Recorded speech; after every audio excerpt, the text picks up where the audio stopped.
had already been spent on the General Overhaul program, while significantly fewer coaches were delivered than planned.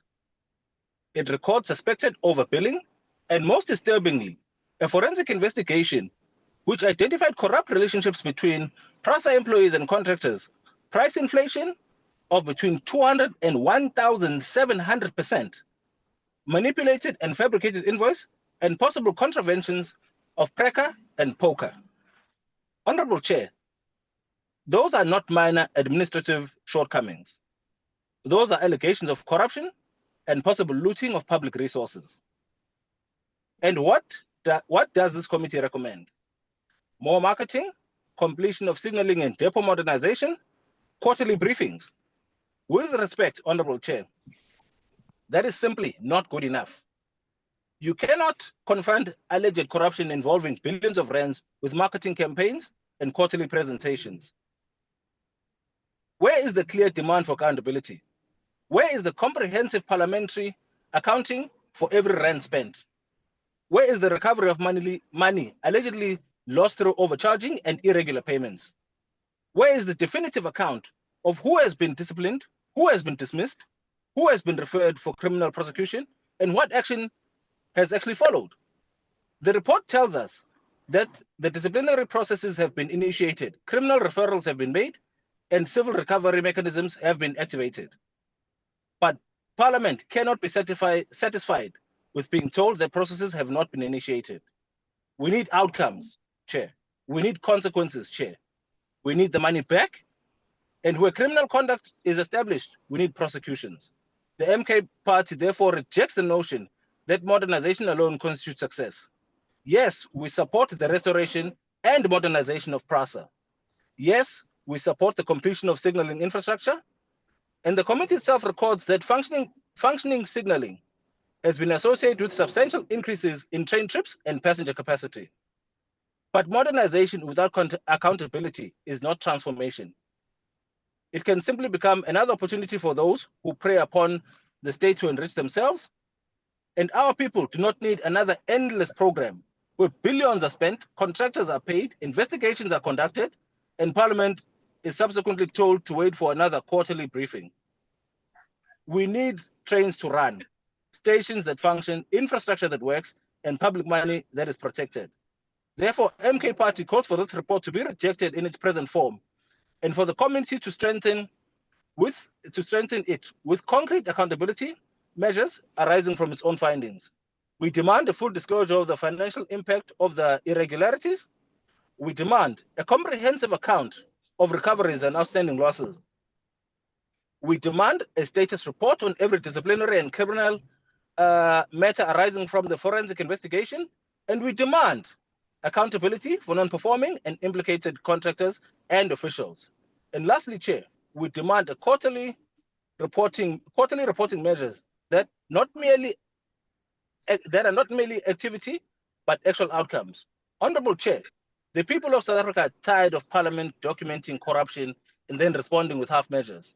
The MK Party will not lend its support to such an approach. We reject the report in its present form. We reject half-hearted accountability. We reject impunity. And we reject the idea that billions of rands of public money can disappear into a maze of contractors, invoices. Thank you, Honourable Member. Your time has expired. Thank you, Chair. The IFP. Thank you, Honourable Deputy Speaker. Can you hear me? Yes, I can. Please proceed. Thank you so much. Madam Speaker, Deputy Speaker, the Inkatha Freedom Party acknowledges and welcomes the progress made in restoring and modernizing South Africa's passenger rail network. However, the findings of the Oversight Committee visit highlighted the challenges relating to the sound project management and accountability and consequence management. Public resources must translate into reliable services for commuters, and challenges identified in the Prasa General Overhaul program must be addressed to prevent past shortcomings from being repeated. The IFP recognized the importance of the retaining specialized skills, and protecting jobs within the rail sector. The loss of these skills could have serious consequences for workers, contractors, and the future capacity of the rail industry. As the rail network is rebuilt, this capacity and experience should not be lost in the line of duty. We therefore support the continued oversight and welcome the recommendation of regular progress report by Prasa. The IFP supports the report and remain committed to accountability, governance, and passenger rail system that serves the needs of our people. I thank you, Honourable Deputy Speaker. The PA. Thanks, Deputy Honourable Speaker, honourable members, all the communities in South Africa using public transport. The Patriotic Alliance support the report of the Portfolio Committee on Transport regarding recommendations for appointments to the Transport Economic Council. We must be clear. The Transport Economic Council is not a ceremonial structure. It plays an important strategic role in shaping economic policies in the transport sector, affecting mobility, safety, trade, and national development. For this reason, appointments must be based on competence, integrity, and a genuine commitment to transformation. We cannot continue appointing people to strategic structures while ignoring the lived realities of our communities that depends most heavily on public transport. Spreker, die Patriotic Alliance praat straight. Vir jare sit ons mense vas in 'n transportstelsel wat nie werk nie. Min busse, onbetroubare taksies, gevaarlike roetes en geen sê in die besluite wat hulle lewens raak. Our communities do not want to be merely passengers in decisions that affect their daily lives. They want a meaningful voice in shaping the future of transport. We therefore call for a TEC that is representative, accountable, and transformation-driven. Candidates must have both technical expertise and a real understanding of the challenges facing working class and marginalized communities. We further call for inclusive representation, clear accountability, and a transformation-focused approach that improves economic access, safety, mobility for all South Africans. The Patriotic Alliance support the adoption of this report and urge the Minister to ensure that the final appointments reflect diversity. Al ons mense, ons soek al ons mense op die appointments, needs and aspirations of people who depends on our transport system every day. Thank you, Deputy Honourable Speaker.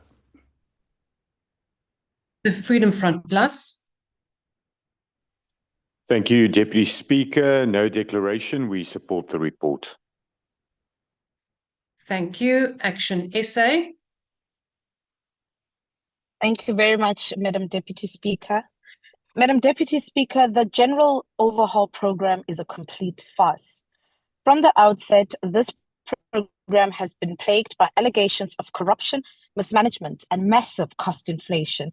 This report points to inflated costs as high as 200%. Honourable House Chair, let's be clear.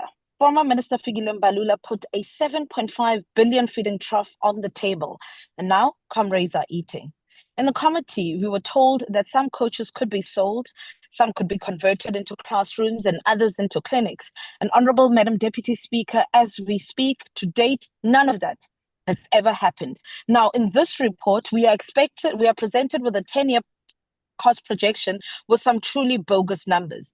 We are expected to believe that 23 train sets operating at full capacity on every trip for 10 years could generate billions in revenue. But Prasa's own projection, Madam Deputy Speaker, indicate that these train sets will be out of service by 2033. So which is it?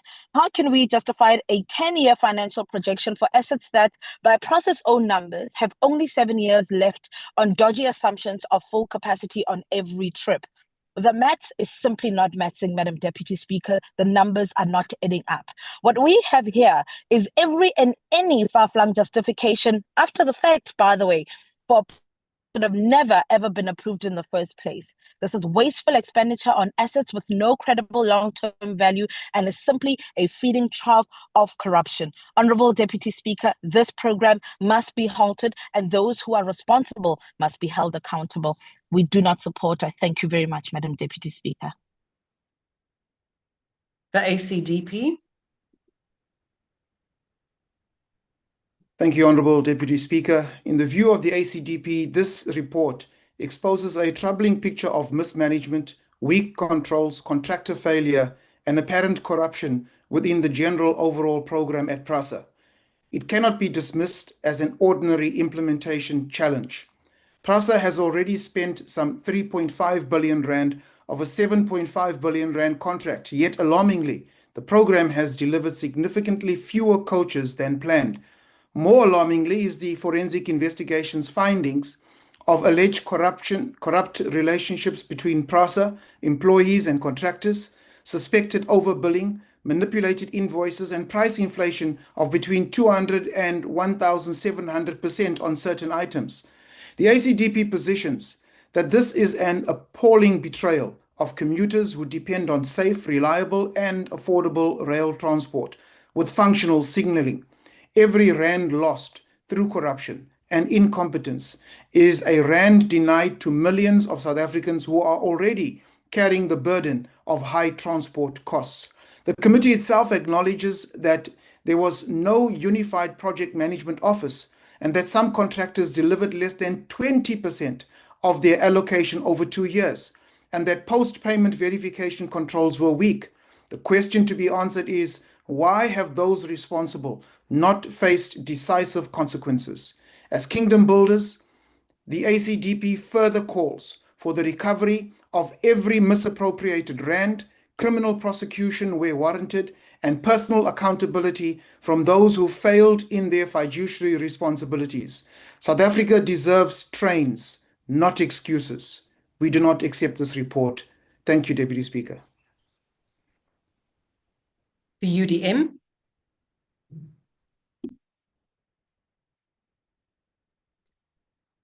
The UDM.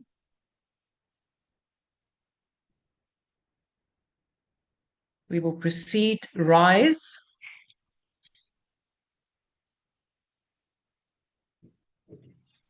Do we have a member from Rise on the platform? Note, I would have expected yourself as the chairperson of the committee. Honorable Ghana. Yes, can you hear me, Deputy Speaker? Yes, I can hear you. Please proceed. All right, thanks. I'm so much to once again. I was saying that I would have expected the chairperson to table the report on behalf of the committee, and that the person that speaks on behalf of the ANC to come and deliver the speech that he has delivered. Nevertheless, as Rise Mzansi, we do support the report and its recommendations. However, we need to raise a few matters as it relates to the general overhaul contract and the way that it has run. One of the things that we have kept on raising is that those that are found to be overcharging and are also not performing optimally, that they need to face the full might of the law.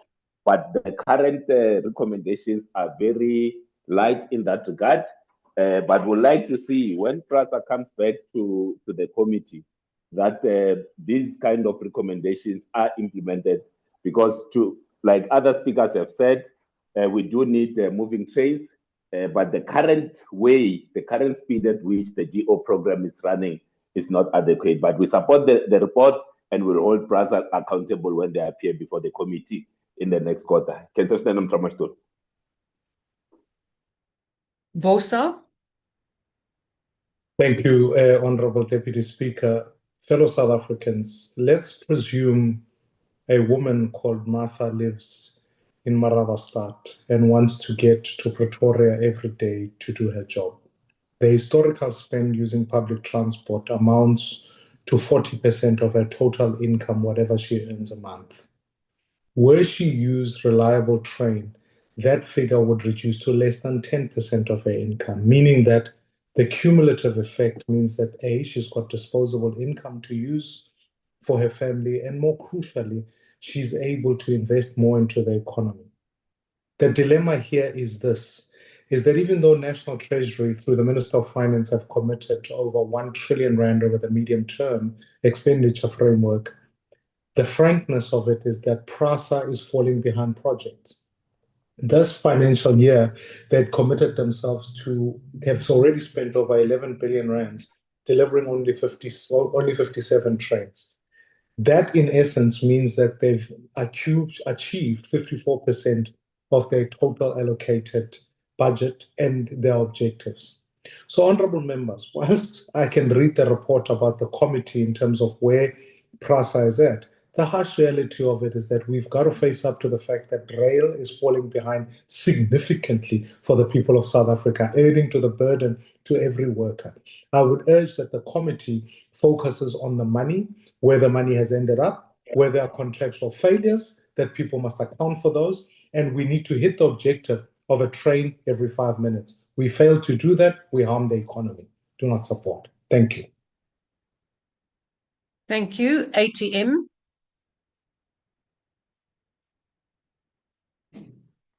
Al-Jamar.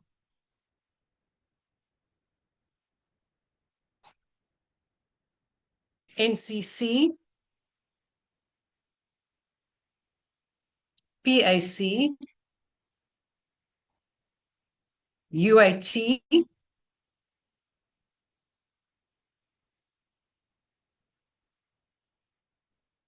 Good. DA. Thank you, Deputy Speaker. The committee report calls this an oversight visit. I call it a crime scene with a train ticket. Members walked through Isando and Braamfontein and saw coaches being rebuilt. What the report does not say loudly enough is what forensic investigations found. Price inflation of up to 1,700% on some items, invoices, quotations, and completion certificates all authorized on the same day. Corrupt relationships between Prasa officials and general overhaul contractors. Money that moved through third parties to hide where it went. This isn't mismanagement, Deputy Speaker. This is organized theft from commuters who can hardly afford a taxi, let alone exploitation. And what has happened since? Of the officials implicated, only 2 have been dismissed. 11 more are still in the report's own words, and I quote, undergoing disciplinary hearings, close quote. Nearly 2 years after the initial forensic report landed on the group CEO's desk in November 24. The DA submitted a prior request for that exact report in June last year, and we are still waiting. This Parliament, constitutionally mandated to hold Prasa to account, has still not been given the full report behind the summary we debate here today. Meanwhile, 3.5 billion rand has been spent, and Prasa cannot agree with itself on how many coaches as they can show for it. YNF told the committee it delivered 268 coaches. Prasa told Scopa the number was 334. 2 contractors are now in arbitration against Prasa. Again, taxpayers paying lawyers to fight the very companies taxpayers pay to fix trains. Fact is, there was no single program management office overseeing any of this. Some contractors delivered less than 1/5 of their allocation in 2 years, with no consequences beyond a slightly awkward paragraph on paper. While billions are allegedly siphoned off in Isando, a picture Mabupan Station which this committee also visited. Dark platforms and intermodal facility left to rot because nobody can agree on whose land it sits on. Overgrown vegetation, informal traders working in poor light on uneven ground. That is what unaccounted for billions look like on the ground. Deputy Speaker, not a line in a spreadsheet, but commuters walking through a dark station because the money that should have modernized it went into someone else's pocket. And here's the tragedy. This program could work.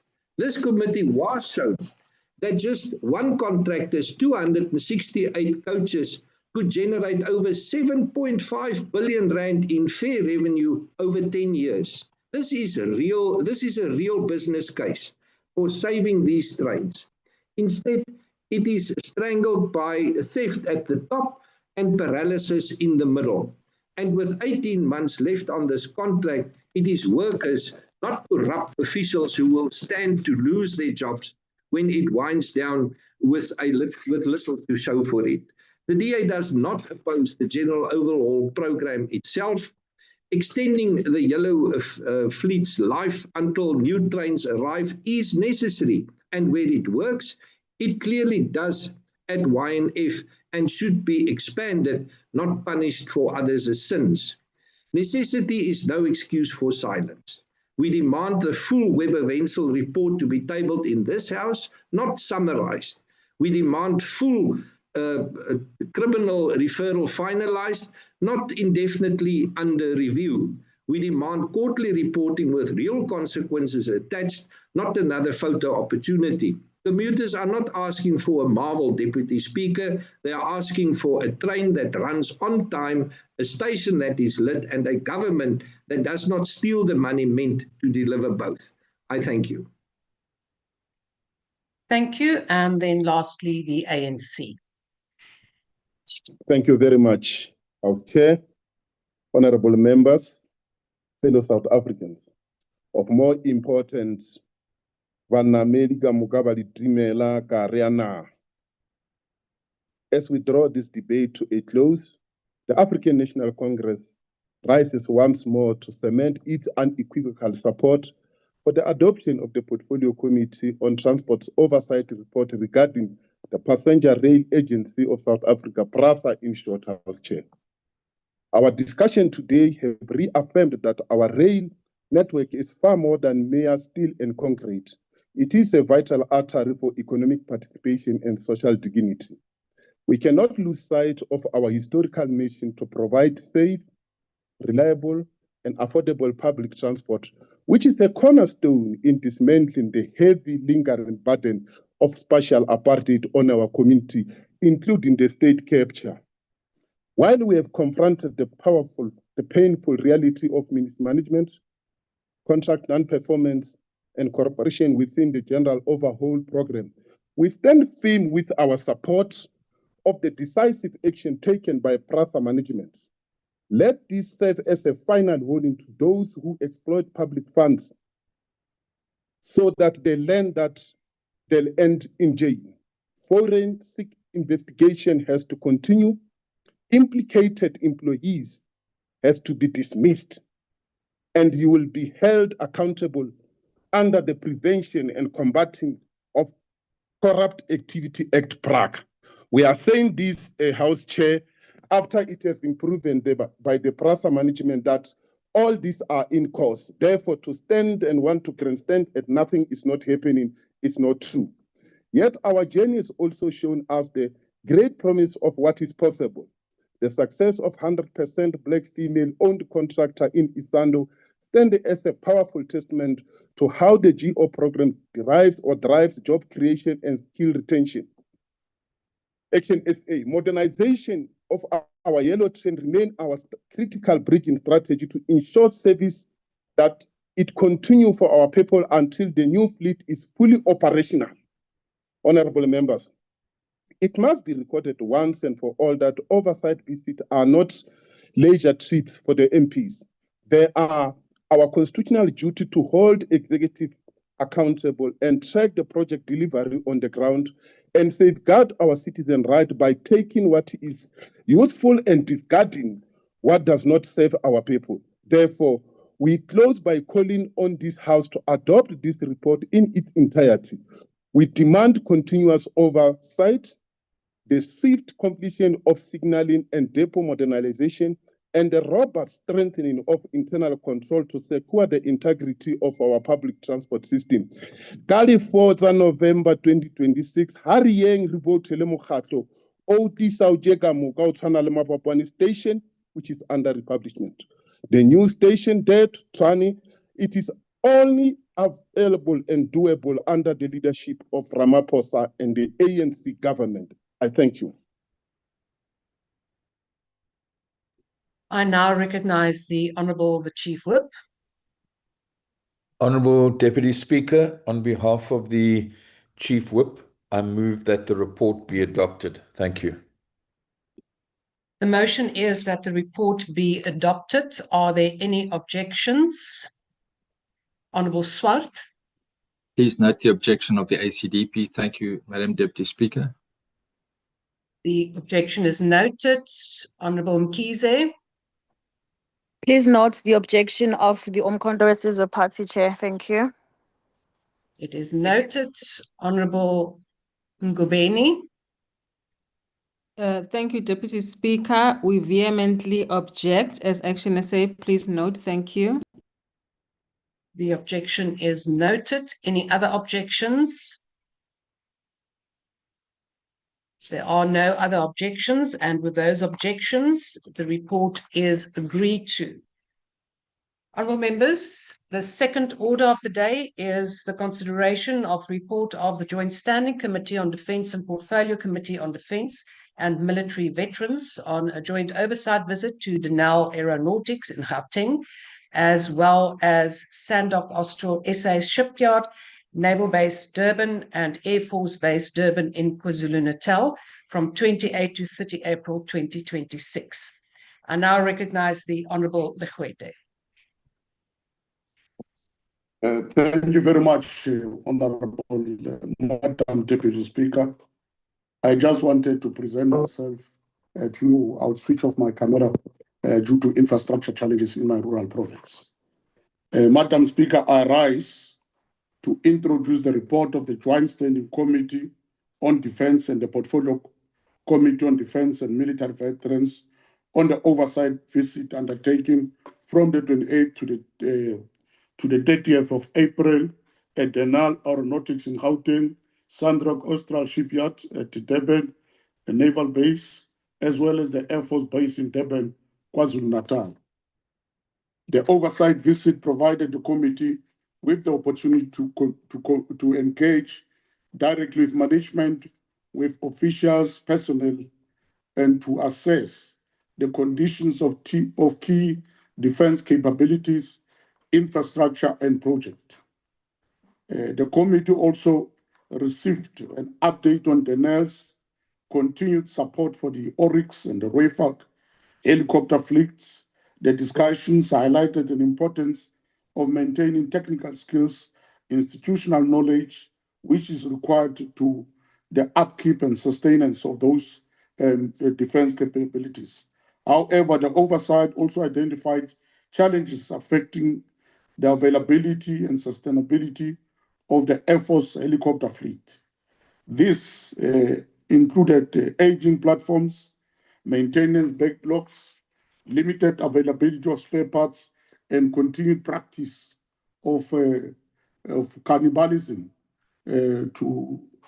of aircraft to keep up with the platforms. Members were particularly concerned about the future, the sustainability of the Oryx and the fleet, and need of greater clarity on the long-term planning and the replacement of critical systems. The committee subsequently proceeded in our second oversight visit to Sandock Austral Shipyard, where members inspected Project Hotel, the hydrographic survey vessel being constructed for the South African Navy.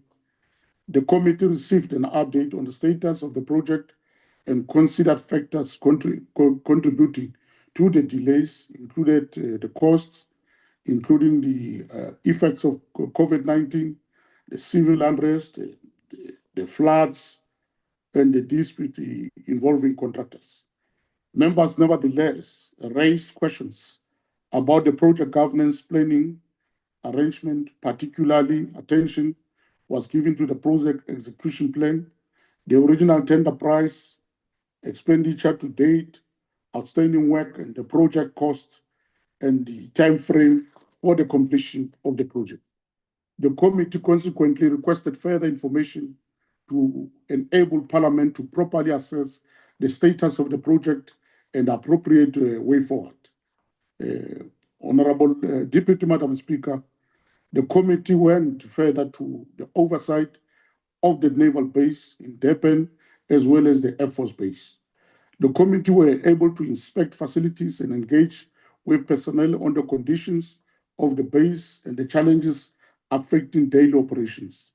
Members observed deterioration in several areas of the infrastructure, including sewage and water system, accommodations which accommodate our soldiers, fuel infrastructure which is in our naval base, perimeter security, hangars in our Air Force, and emergency accesses.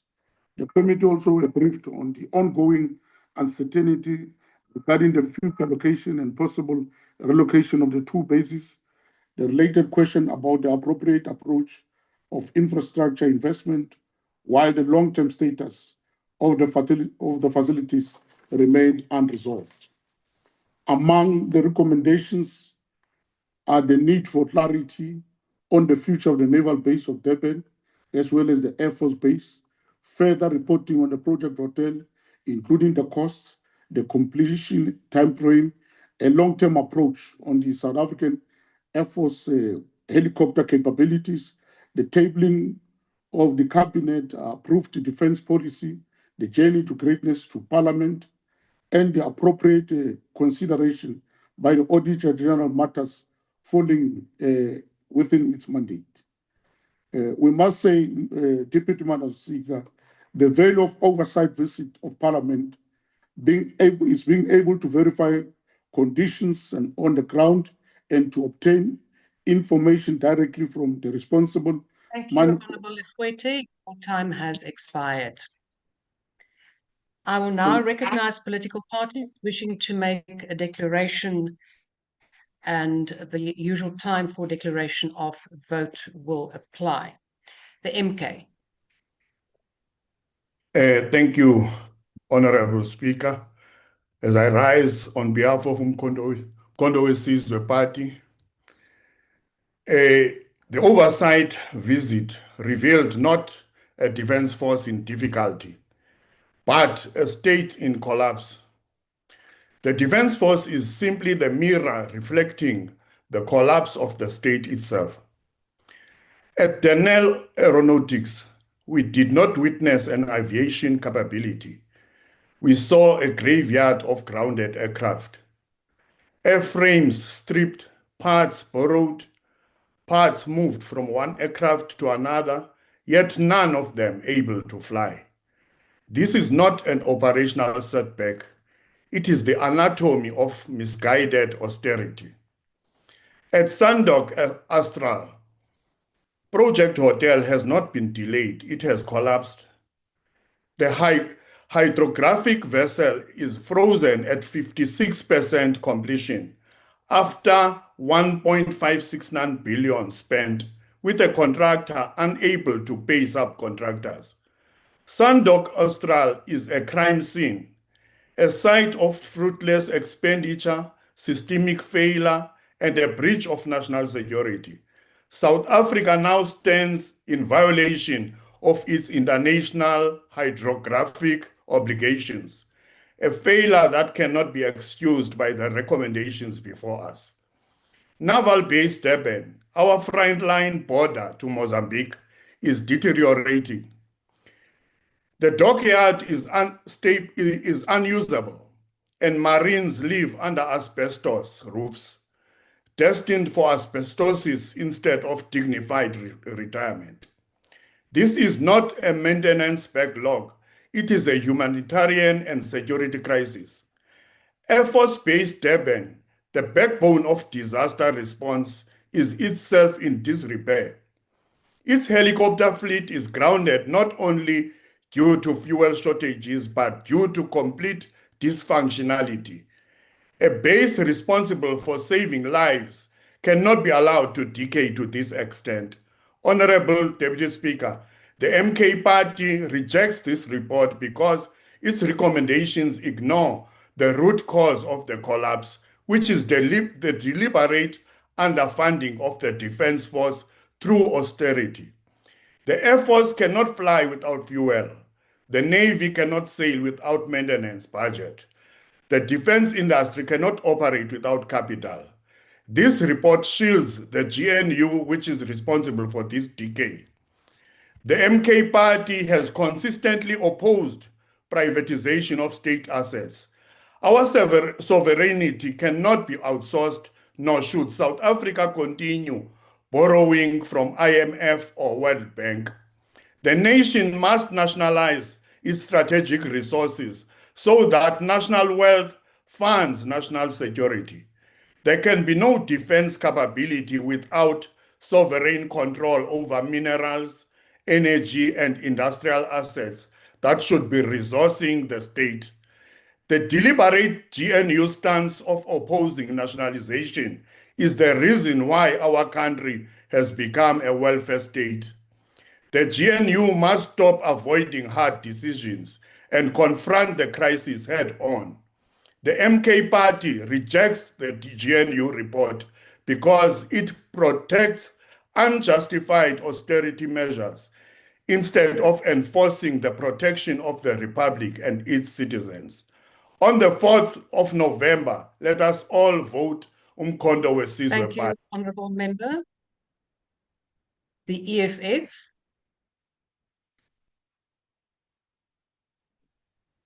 Honourable Deputy Speaker, the economic freedom fighters reserve our rights on this report because it does not fully reflect the harsh reality we witness. The dire state of the SANDF and the defence industry. Denel Aeronautics is one of the better performing divisions. It has recovered backlogs and continued to support the Air Force. But one swallow does not make a summer. Denel as a whole remains in serious structural difficulty. The situation at Sandock Austral Shipyard is far more alarming. Project Hotel, meant to deliver the new hydrographic survey vessel SAS Nelson Mandela to replace the aging SAS Protea, is a national embarrassment. The contract took effect in December 2017 with an original delivery date of May 2021. By April 2026, there was still no firm handover date. Progress stood at only about 60% and more than 2 billion rand had already been spent. South Africa's hydrographic capability is being lost. Accurate seabed mapping, safe navigation, and our international obligations are all at risk. The same shipyard is also behind on the midlife refit of the frigate SAS Isandlwana. Of particular concern is the revolving door movement of Dr. Mtubisi Zondi from Chief of Defence Materiel to an executive role at Sandock Austral. This raises serious questions about tender irregularity that the EFF will definitely continue to pursue. Naval-based Durban and Air Force-based Durban are both crumbling. Critical infrastructure is failing. Funding shortfalls are extreme. Security is inadequate, and long-promised relocations remain stalled. These sites are symptoms of a deeper crisis. Years of defence budget cuts that have driven spending well below 1.5% of GDP, combined with poor administration and corruption. The SANDF will continue to collapse unless decisive action is taken. The budget must be restored to at least 1.5% of GDP. There must be real restructuring of the force, not cosmetic changes. This requires a clear vision of a fit-for-purpose SANDF, paired with the resources to match it. We have waited far too long for the promised journey to greatness. We hope that vision, to be presented later this month to the Joint Standing Committee on Defence, will indeed have the courage to take the difficult steps required. We cannot support this report because it does not confront the full and harsh reality. I thank you.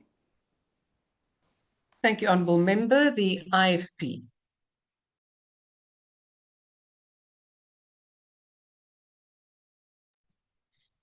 The IFP.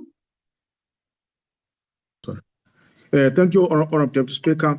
The IFP notes the Joint Committee report and acknowledges the importance of strengthening South Africa's defence capability. The constitutional mandate of the SNDF is to defend and protect the citizens of the country, to guard the borders of our country. But unfortunately, we are failing to see that happening. The IFP is very concerned, Honourable Speaker, about what is being exposed to. The SNDF has failed dismally to make sure that we have our helicopters operational, we have our vehicles for the members of the SNDF operational.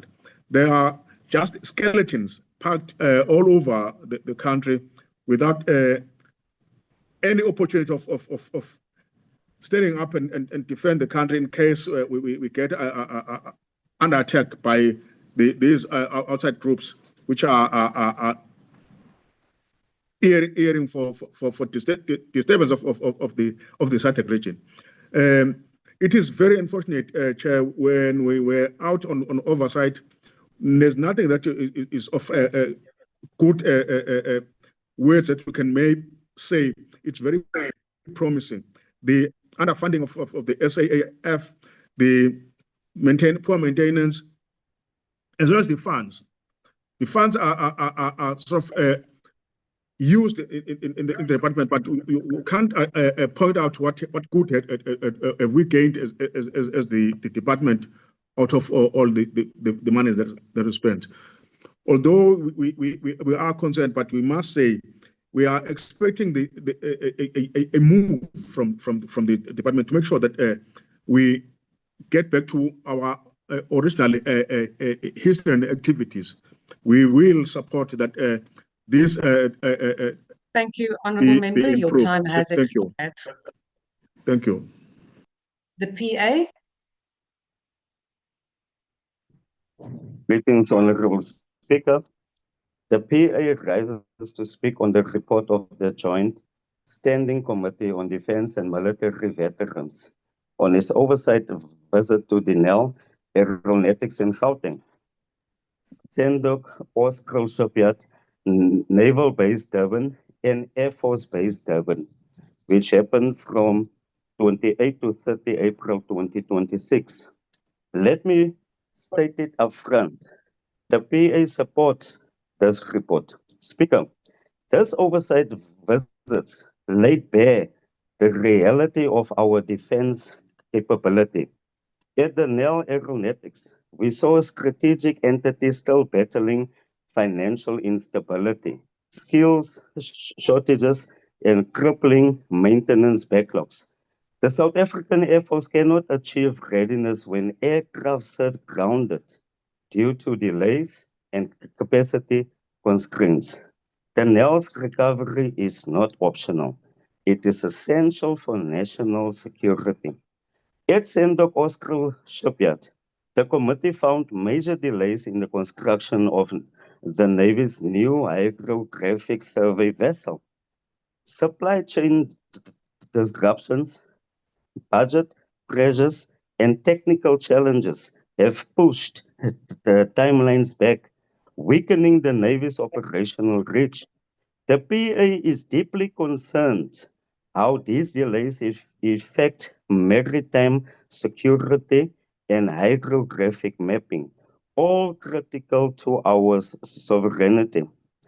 The visit to Naval Base Durban and Air Force Base Durban confirmed what soldiers and airmen have been saying for years.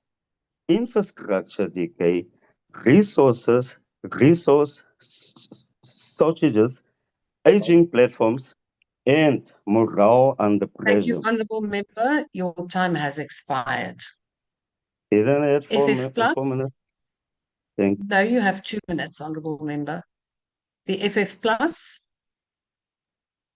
Dankie, agbare adjunk speaker. Adjunk speaker, hierdie verslag bied slegs 'n baie klein blik tot die totale verval van die Suid-Afrikaanse weermag en sy entiteite. Hierdie entiteite was nie baie lank gelede winsgewende bedrywe wat eintlik 'n wins gemaak het en tot ons fiskale posisie bygedra het in Suid-Afrika, waar dit nou totaal en al finansiëel onvolhoubare entiteite geword het. Die probleem in ons Suid-Afrikaanse weermag is natuurlik en word bygedra en daartoe bygedra as gevolg van 'n tekort aan befondsing en begroting. Maar agbare adjunkspreker, die geld wat daar is, word ook gemors. Ons het weer die afgelope week gesien waar daar luukse voertuie van meer as 10 miljoen rand gekoop word vir sekere weermag hoë offisiere. Dit is fondse wat kon bestee gewees het op hierdie broodnodige entiteite en op die plekke waar daar tekort geskied word in die weermag. Die probleem is dus nie slegs 'n tekort aan begroting en befondsing nie, maar is verkeerde prioriteite, verkeerde besteding en totale wanbestuur. En die gevaarligte vir 'n mislukte staat begin al hoe meer flikker wanneer ons 'n mislukte weermag het. Ek dankie. Action essay. Thank you very much, Madam Deputy Speaker. Action SA does not support this report. South Africa cannot have a serious conversation about national security while our defense force is being hallowed from within. We have aircraft being cannibalized for parts, bases crumbling around our soldiers, and spare parts taking up 2.5 years to procure. The Oryx fleet, the workhorse of our Air Force, is approaching obsolescence, while basic infrastructure and security systems remain in a disgraceful state. And yet, government continues to deploy the SANDF into gang-ridden communities, asking soldiers to perform the work of an increasingly overwhelmed police service. But what has actually changed? Gangs continue to terrorize communities, criminal networks continue to operate, our citizens remain afraid in their own neighborhoods. A military deployment cannot become a substitute for fixing the South African police services, strengthening intelligence and dismantling organized crime. The same failure is evident at our borders. South Africa's borders are not optional lines on a map. They are our first line of defense. Yet we continue to see an environment where criminality, illegal crossings, and weak border control undermine the sovereignty of our country. Honorable Deputy Speaker, we cannot deploy soldiers everywhere while failing to equip them properly everywhere else.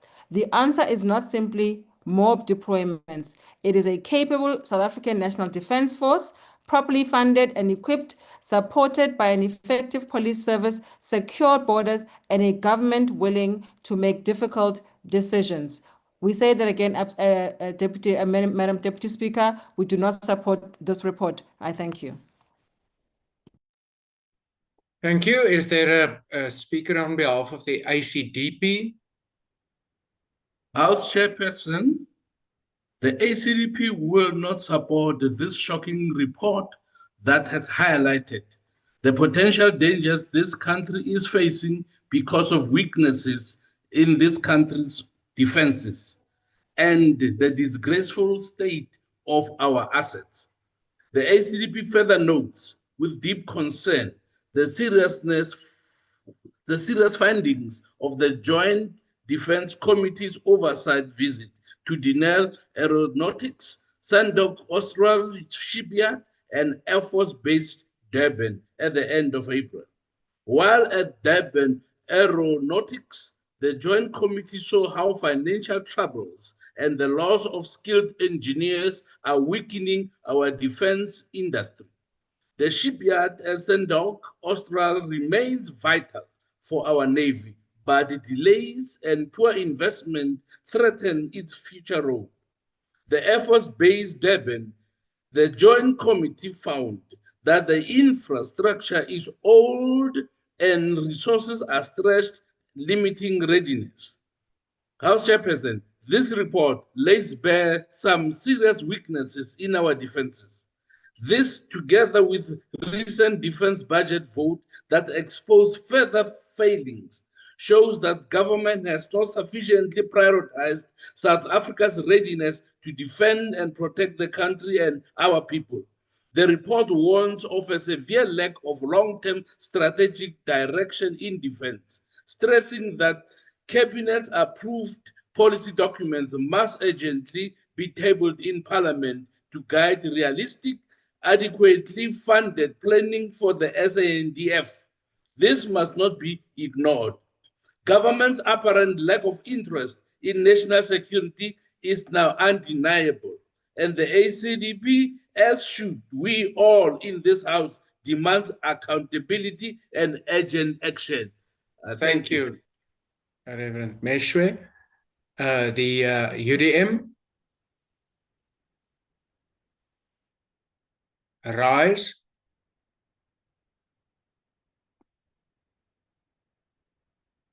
Bosa. Thank you, Deputy Speaker. As Build One South Africa, while we really urgently will ask that the 890 million rand that is owed to the defense on the back of the fact that it was for Operation Prosper, we need to have that transferred to the defense. Otherwise, it is, as the Deputy Minister of the Defense has said, robbing Peter to pay Paul. And so all the anomalies with Denel and many others pertain in many ways for a defense budget that is stripped of its bare necessities and ultimately poor funding. So our urgent call is that the transfer for Operation Prosper be urgently dealt with. I submit. Thank you, Speaker. Thank you. The ATM. Al-Jamal. The NCC. The PIC. The UIT. Good Party. The DA. Agbare voorsitter, die oorsigbesoek aan Denel lugvaart, die Sandock Austral skeepswerf, die vloot en lugmagbasis in Durban, was nie slegs bloot om hierdie fasiliteite te inspekteer nie. It was also to assess SANDF capabilities and its support. What we found was concerning. South Africa still retains important defense capabilities, but they are steadily being eroded by underfunding, maintenance backlogs, procurement failures, and extremely weak accountability. At Denel Aeronautics, we saw some encouraging signs, but also the consequences of this decline. Aging aircraft, maintenance backlogs, shortages of spares, and critical sovereign capabilities being under pressure. One of the most disturbing issues arising from this oversight was Project Hotel. Now, Project Hotel was intended to deliver the SAS Nelson Mandela, the Navy's new hydrographic survey vessel, replacing the now retired SAS Protea by 2021. Hydrography is essential for safe navigation, maritime operations, and charting our waters, while supporting South Africa's international maritime obligations. The 4-year contract became effective in December 2017 with an initial value of approximately 1.742 billion, excluding taxes and additional costs. By May 2020, approximately 1.4 billion had already been paid. I've subsequently verified information which I cannot independently verify at this stage, alleging that a considerable portion of the contract was effectively paid upfront. If correct, this raises serious concerns. Was an advance payment made? If so, how much? Under what PFMA and Treasury Authority, and against what milestones? What performance, advance payment, or refund guarantees protected the state, and are they still enforceable? These questions are critical because 9 years later, we still do not have the ship. By June 2025, the approved project value had increased to approximately 3.02 billion, with some 2.27 billion spent. This included more than 563 million in escalation, 108 million in exchange rate adjustments, and 121 million in other costs. Yet, Austral described the project in 21-22 as on target to be finalized and progressing well.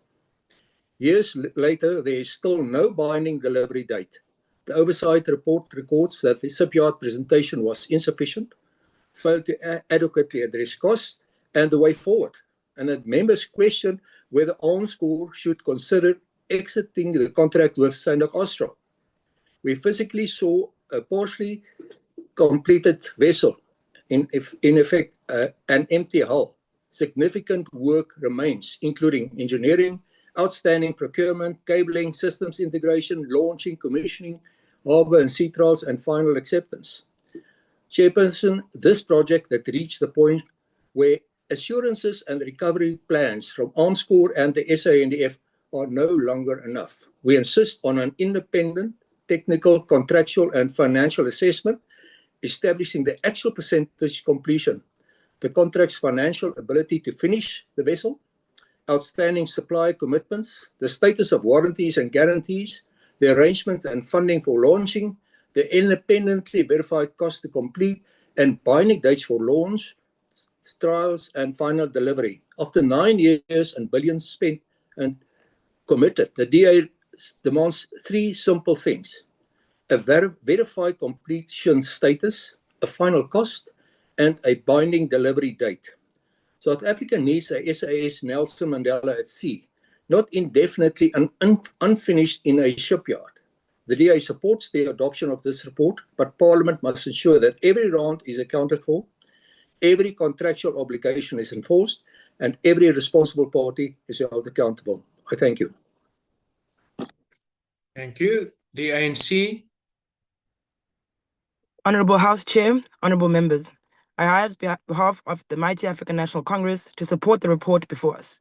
The chairperson has placed before the House the detailed findings of the oversight visit. I wish to address what those findings mean for the future of our defence capabilities and what must now follow.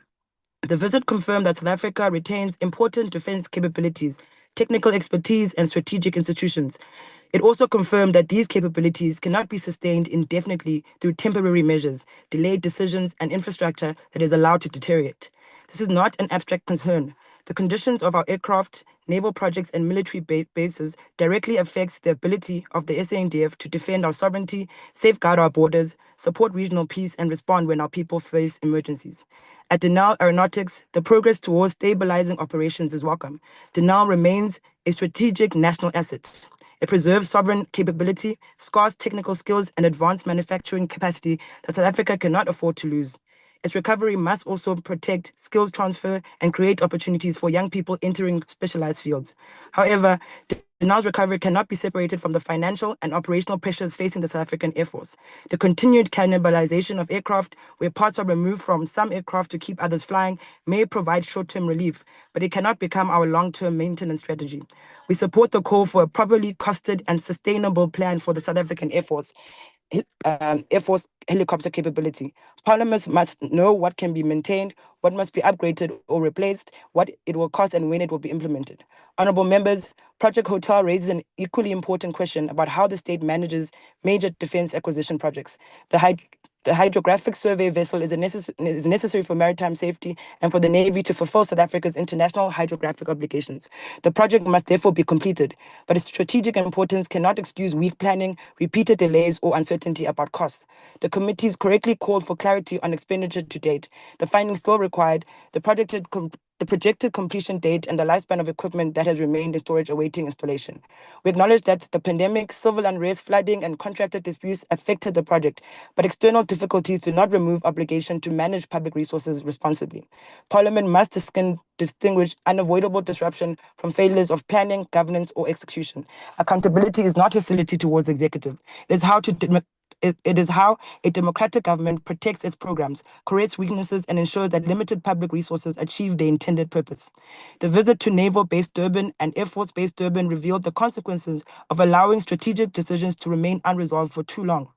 When there is uncertainty about whether a military base will remain at its present location or be relocated, necessary infrastructure investment is delayed. But while that uncertainty continues, personnel must still work and live at those facilities.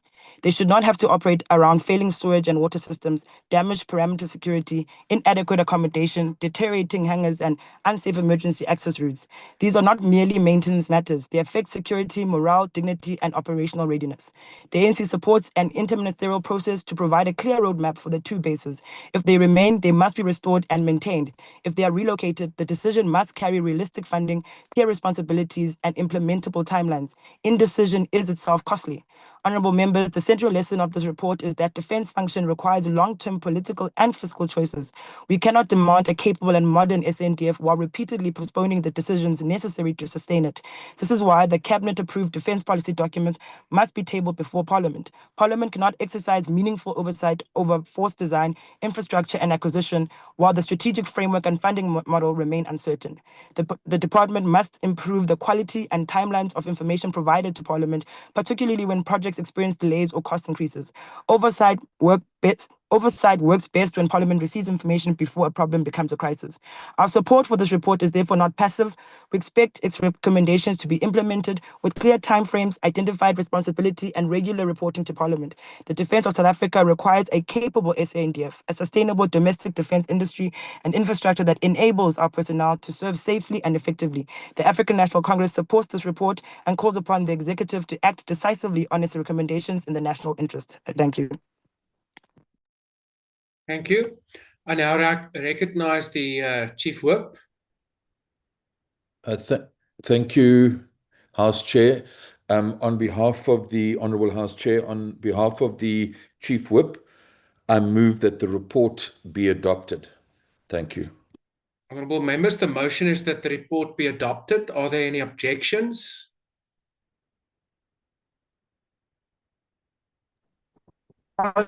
My hand is up, Chair. Yeah, I don't see any. Their hands are. Thank you. Hands have gone up now. The MK Party. Thank you, Chair. Please note the rejection of the MK Party. Thank you. The ACDP. Thank you, Chair. Please note the ACDP's objection. Thank you. Thank you. Action SA. Thank you, Honourable House Chair. Action SA objects. Thank you. EFF.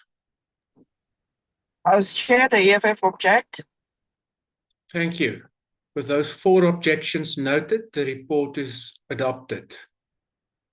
Honourable members, we move on to the third order of the day, which is the consideration of a report of the Standing Committee on Finance on an oversight visit to the Public Investment Corporation and PIC-funded projects in Bela-Bela, Limpopo, and Tshwane on 28 and 29 April 2026. To introduce the report, I recognize the Honourable Mashwangani. Thanks very much, Chairperson, honourable members. As you have alluded, I hereby table the report of the Standing Committee on Finance on the oversight visit of the committee to the PIC-funded projects in Bela-Bela and Tshwane. The SCOF undertook an oversight visit to these projects on the 28th and 29 April 2026. We visited Daybreak Foods, a chicken project in Bela-Bela, Raslo Private Hospital funded by the PIC in Tshwane, and the Mainland Main precinct, again in Tshwane. The visit served as a critical mechanism for ensuring accountability, transparency, and effective governance in the implementation of projects. These in-person inspections allow lawmakers to verify that public funds are being used effectively and that government programs are delivering on their promises to citizens. Under the ANC-led government, PIC, which is Africa's largest asset manager with total funds held under its management, has expanded to 3.7 trillion. The oversight visit provided useful cross-section of materially categories of PIC-supported investments. Through the visits to Daybreak Foods Chicken Project, Mainland Main Precinct, Raslo Private Hospital, and the PIC offices, the committee was able to exercise oversight over a distressed agricultural investment at daybreak, but we should indicate that we saw something that is quite very progressive at the hospital. There's value for money in terms of investment of the PIC on that project. The same applies at the mainland main, which is a precinct of a shopping center, offices, accommodation. It's one of the good projects that PIC has invested upon. The committee notes with serious concern the extent of the distress at Daybreak Foods, but it should be noted that Daybreak is under business rescue. Many workers were retrenched at some stage when unemployment is very high in South Africa. However, we were told that there are prospects of employing over 1,000 only if the abattoir can be fully functional. And we'll make sure that we get a report from time to time in this regard. The committee recommends that the PIC, within reasonable time frame after the adoption of this report by the National Assembly, provide a detailed progress report on the Daybreak Foods.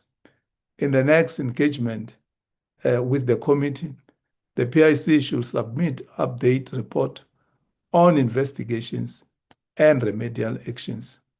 On unlisted investment, the committee calls upon the PIC to submit a detailed capacity and capability plan for unlisted investment and demonstrate that they are assisting the previously disadvantaged, that is the blacks, youth, women, and people living with disability.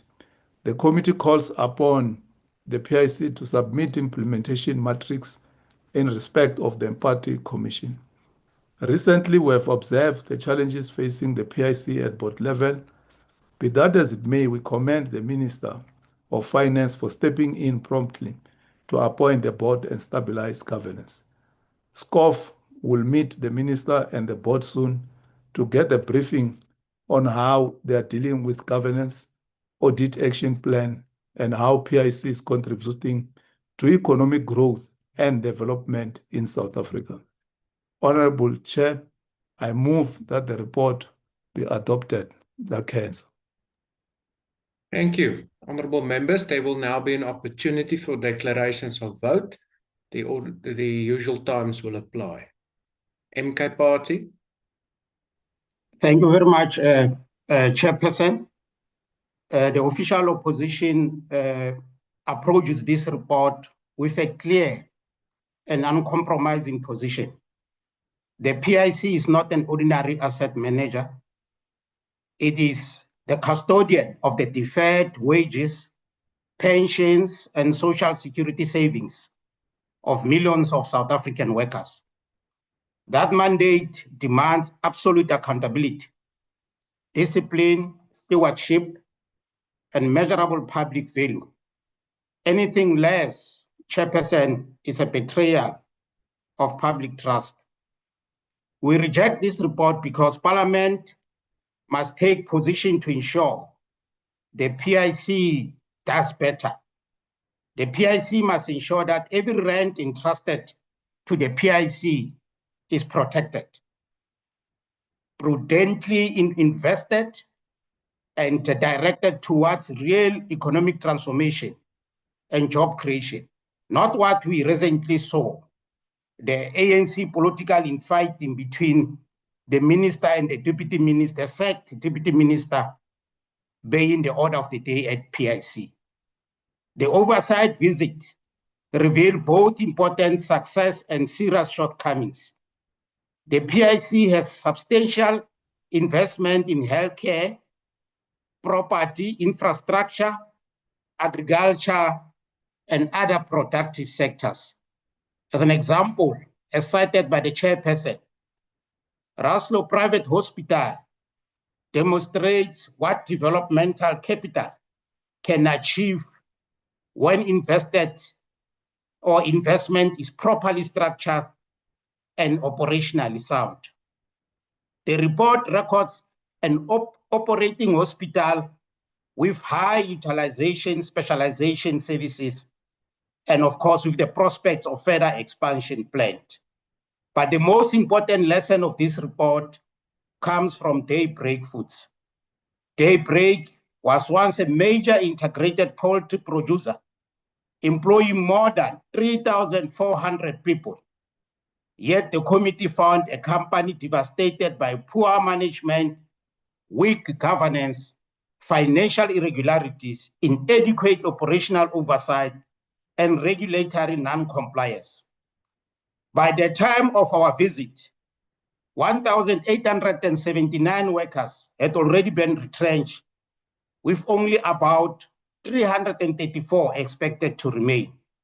This is not a routine investee company failure. It is a stark indictment of systematic weaknesses in oversight, lack of early warning systems, and intervention by the PIC itself. The PIC has acknowledged that it failed to detect distress timeously and that its capacity to manage distress investment and parts of its property portfolio is below the required standard. Secondly, Chairperson, the PIC investment processes remain unacceptably slow. The committee was informed that unlisted investment applications ordinarily takes about 18 months, with some extending to almost 30 months. This is an embarrassment, given the serious mandate that has been assigned to the PIC. Chairperson, development finance that moves at the pace of bureaucracy is development finance that fails the economy. We are unable to convert small businesses into large enterprises at a rapid pace. Capital delayed is opportunity destroyed. Finally, consequence management remains insufficiently visible and inconsistently applied. And Chairperson, the PIC must be measured by jobs created, industry sustained, enterprises transformed, and public wealth preserved for future generations. Your time is now expired. We thank you very much. Thank you. The EFF. Thank you, House Chair. House Chair, the oversight visit to the Public Investment Corporation funded projects in Bela-Bela, Limpopo, and in Tshwane, in Gauteng, is yet another proof that there is deliberate mismanagement of the PIC. We're convinced that the intention is not to allow the PIC to play a strategic role in rebuilding state capacity. Instead of dealing with Eskom debt through the PIC so that electricity, which we are not told is available and in abundance, is affordable to workers and poor households, the PIC's money is used to try and rescue a chicken farm that has failed over the years. Instead of using the PIC's money to invest in rebuilding Prasa and rebuilding Transnet, to get trucks off our roads that are causing accidents and damaging the roads, in many towns, we're using workers' money to build private hospitals like the Raslo private hospital, when government is supposed to be the one that is building hospitals for our people. We can tell, House Chair, even by the kinds of recommendations, that for as long as the PIC is used to enrich only a few, and you have politicians treating workers' money like it's their retirement plan, nothing is going to change. None of the projects we'll get in the so-called detailed funds of funds report will tell us anything we do not know. We know that the under-disclosed projects are funding nonsensical projects. We know that the PIC refuses to empower black fund managers, and there is bias towards white-owned companies. We know that officials of the PIC are enriching their friends and their families. We know that the officials of the PIC and the National Treasury are aware of the deindustrialization, closing of factories, high levels of unemployment, and retrenchments, yet they do not see the need for the PIC to intervene and intervene decisively. Chair, we must ask ourselves, workers must ask themselves seriously, who is this PIC saving if it is not assisting South Africa to reindustrialize and rebuild the economy to high growth beyond 1%? Why does the only state-owned asset manager sit with assets of more than 3 trillion rands, but the economy is growing at just over 1%, with more than 12 million people unemployed in our country, with the highest levels of crime, with the highest levels of gender-based violence and dilapidated municipal infrastructure? Who is the PIC serving? As the EFF, we maintain that the recommendations contained in the report that was tabled here before us, before this august house, is nothing but a ritual. We're just adopting reports for the sake of doing it. We don't seek anything that will change the lives of our people. And therefore, the EFF does not support this report. I thank you, House Chair. Thank you. The IFP. Thank you, House Chairperson. The Inkatha Freedom Party welcomes the committee's decision to undertake direct oversight of the PIC and its funded projects. We are particularly concerned by the situation at Daybreak Foods, where over 1,800 employees had already been retrenched, with further retrenchments expected. While the PIC has committed funding towards reactivation, any further support must be linked to clearly defined milestones, governance conditions, regulatory compliance, and transparent reporting. The PIC's acknowledgement that its capacity to manage distressed assets and parts of its property portfolio is below the required level cannot be overlooked. At the same time, we recognize the developmental contribution of PIC investments. We support greater investment in rural areas, townships, and underserved provinces. The IFP therefore supports the report and calls for continued parliamentary oversight to ensure that workers' funds are protected and invested responsibly for the benefit of all South Africans. I thank you. Thank you. The PA.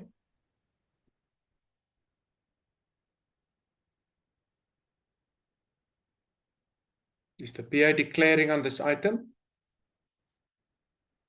If not, FF plus. No declaration, House Chairperson. Thank you. Action SA. House Speaker, the oversight visits to the PRC and some of its investments House were... Chair. Excuse me, my apologies. Yes, honourable member. Please raise your hand in future if you want to be recognized. Why do you want to be recognized? My apologies.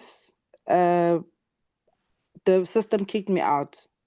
Okay. We'll return to the Honourable Beasley and then we'll give you an opportunity thereafter, Honourable Matopa.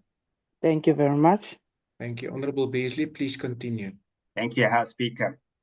The oversight visits to the PRC and some of its investments were an experience of mixed emotions. On the one hand, the visit to Daybreak was one of the most difficult days as a Member of Parliament.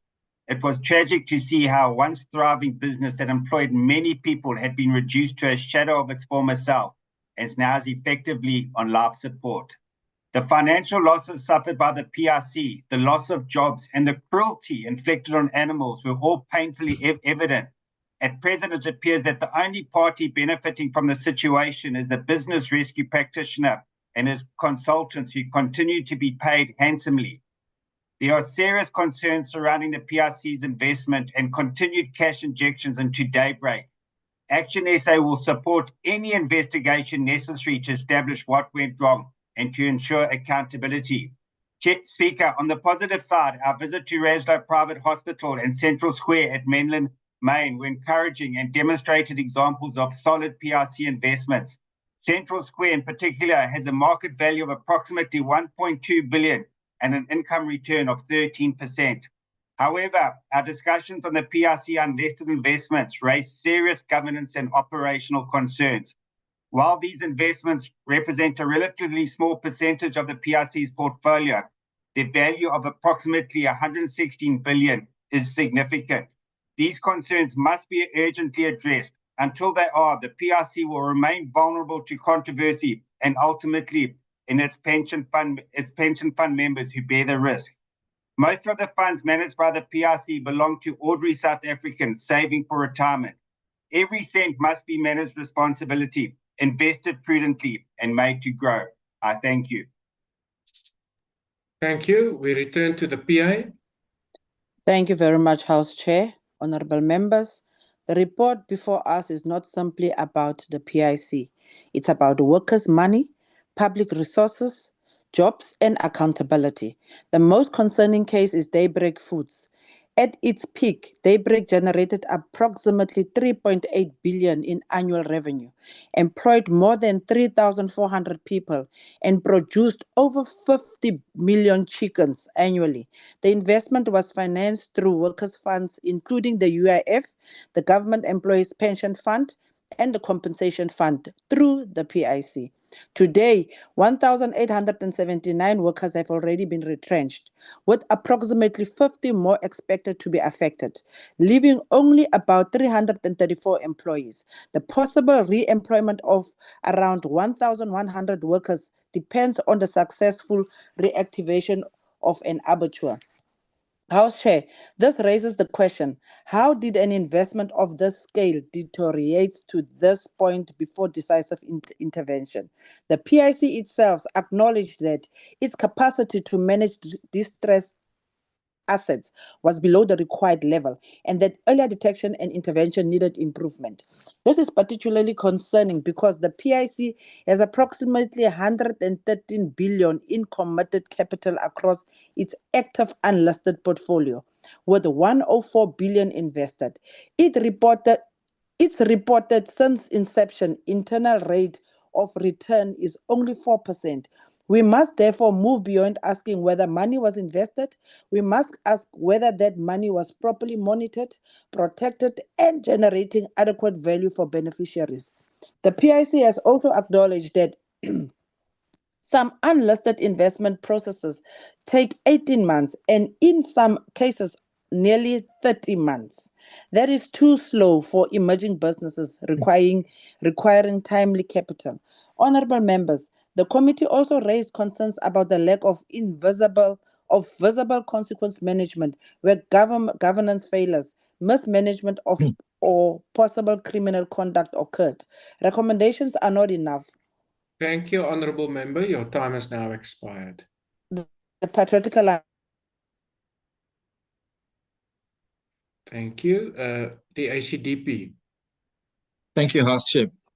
House Chair, the ACDP shares deep concerns about the state of governments at the PRC, which invests a staggering 3.7 trillion rand in state pensions. It has been in the news for all the wrong reasons, and this report exposes deep governance failures that directly threaten state pensions.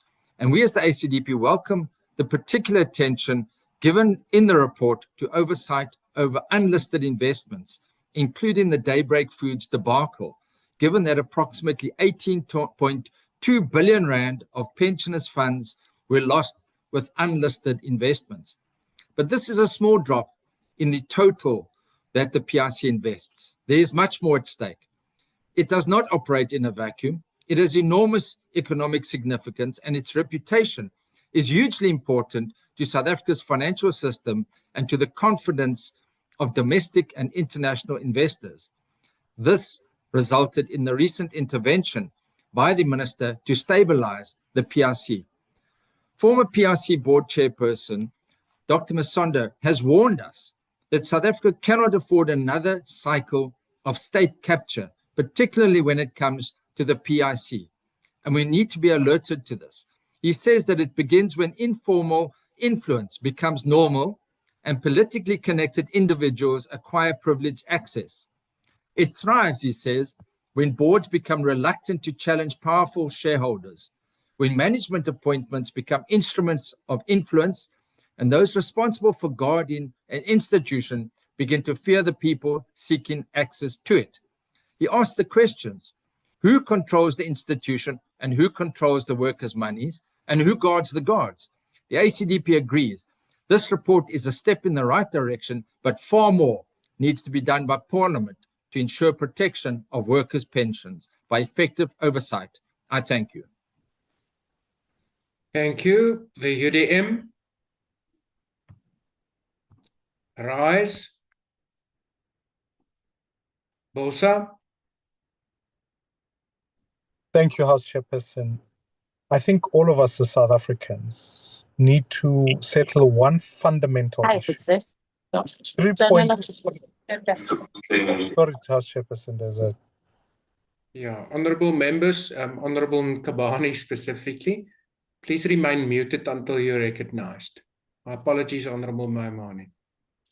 Chairperson, 3.7 trillion rands of South African pension is not an amount of money that we should take lightly. It represents the future retirement of many South Africans who have saved tediously and are simply asking for stability at the PIC. The report tabled by the committee indicates one fundamental issue that we cannot ignore, but the bigger issue that sits at the PIC is how the appointment of board members takes place. All of us can remember the period of state capture. We can remember what has occurred when that board was then dissolved and a new one was then brought into place. The stabilization of that board and how that board was then treated in terms of its own assessments, etc. Now, and I'd made the call to ask that the board that was appointed be dissolved and a new one then be appointed. Yet Parliament, in all of this board merry-go-round, has had very little to do with it. Therefore, honorable members, if we are not going to better capacitate how the PIC's board is in fact appointed, we are going to end up with entrusting people who do not account to this body, who ultimately, in fact, in this regard, we can disregard even the Mpati report and end up in a space where ultimately people who serve on the PIC board may not necessarily serve the interest of all workers. The way the process is put together, and I would challenge the minister that has been appointed now, deputy minister who chairs the board, to ensure that more than anything, there must be reform in how board members are employed, are put together. That those who have historical challenges where reports have been flagged against them not be put on the board, and that ultimately it cannot be unilaterally up to the executive to decide who the board members of the PIC is, or the rest of us who sit on Thank you, this board Honorable do not Maimane. represent the people. Thank you very much. The ATM, Al-Jamaa, the NCC, the PIC, the UIT, the Good Party, the DA.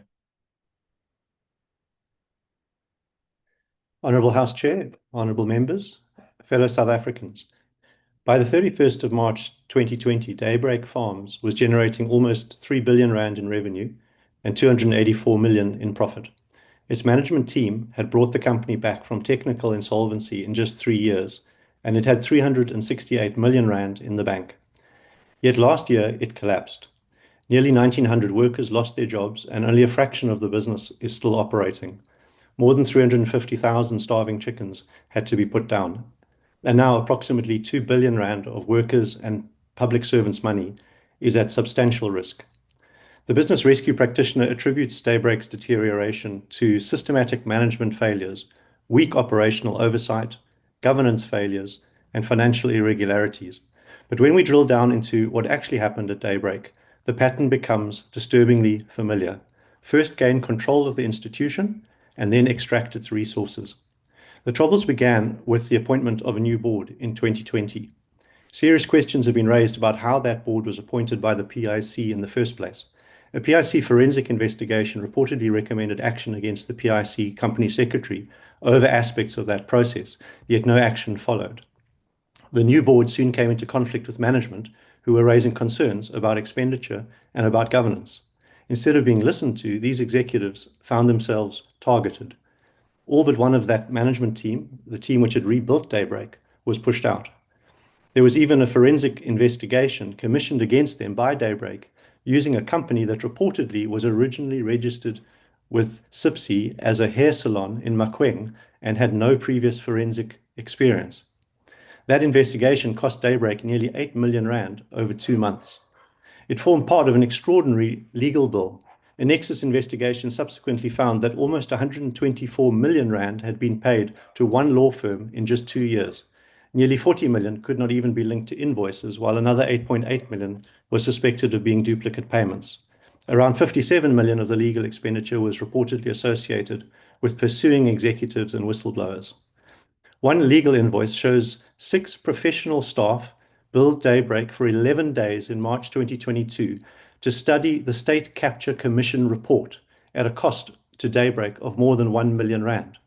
Why was a chicken company paying lawyers R1 million to study the State Capture report? And through all of this, where was the PIC, the shareholder and supposed guardian of state pensions and workers' social security funds? Management had written to the PIC raising the alarm about what was happening. What did the PIC do? Well, apparently not enough. The spending continued. Consider Blue Apple Tree branding and design. More than 36 million rand was allegedly paid for services that were unjustified or not rendered. The invoices include millions for events and hospitality, an acting CEO's luncheon, CEO induction events, Mandela Day events, photography, videography, clothing and promotional items. There was almost 900,000 rand for rugby game hospitality, including suite hospitality, catering, transport, clothing and photography. It even included a branded party bus. A party bus, paid for with workers' and public servants' money. So where does this all leave us? South Africans, and especially those who lost their jobs and livelihoods at Daybreak, and also the government employees, pensioners and workers whose money was invested, deserve to know what went wrong at Daybreak. What were these expenses really for? Who really benefited from them? And why did the PIC fail to intervene? As the committee report states, consequence management must follow. That's why the DA has asked the President to authorize an SIU investigation into the full chain of events, the board appointments, the treatment of executives who raised concerns, the procurement irregularities, the forensic investigations, who benefited, what the PIC knew, and why it failed to act. The capture and plunder of Daybreak illustrates vividly why the reform of the governance of the PIC is so critical. And that is why, as the DA, we have initiated a private member's bill, the Pension Protection Bill, to ensure that the directors of the PIC are selected on merit and to free the PIC from political interference.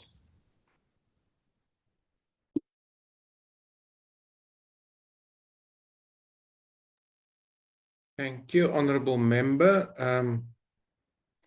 The ANC. Thank you, House Chair. The ANC support the report.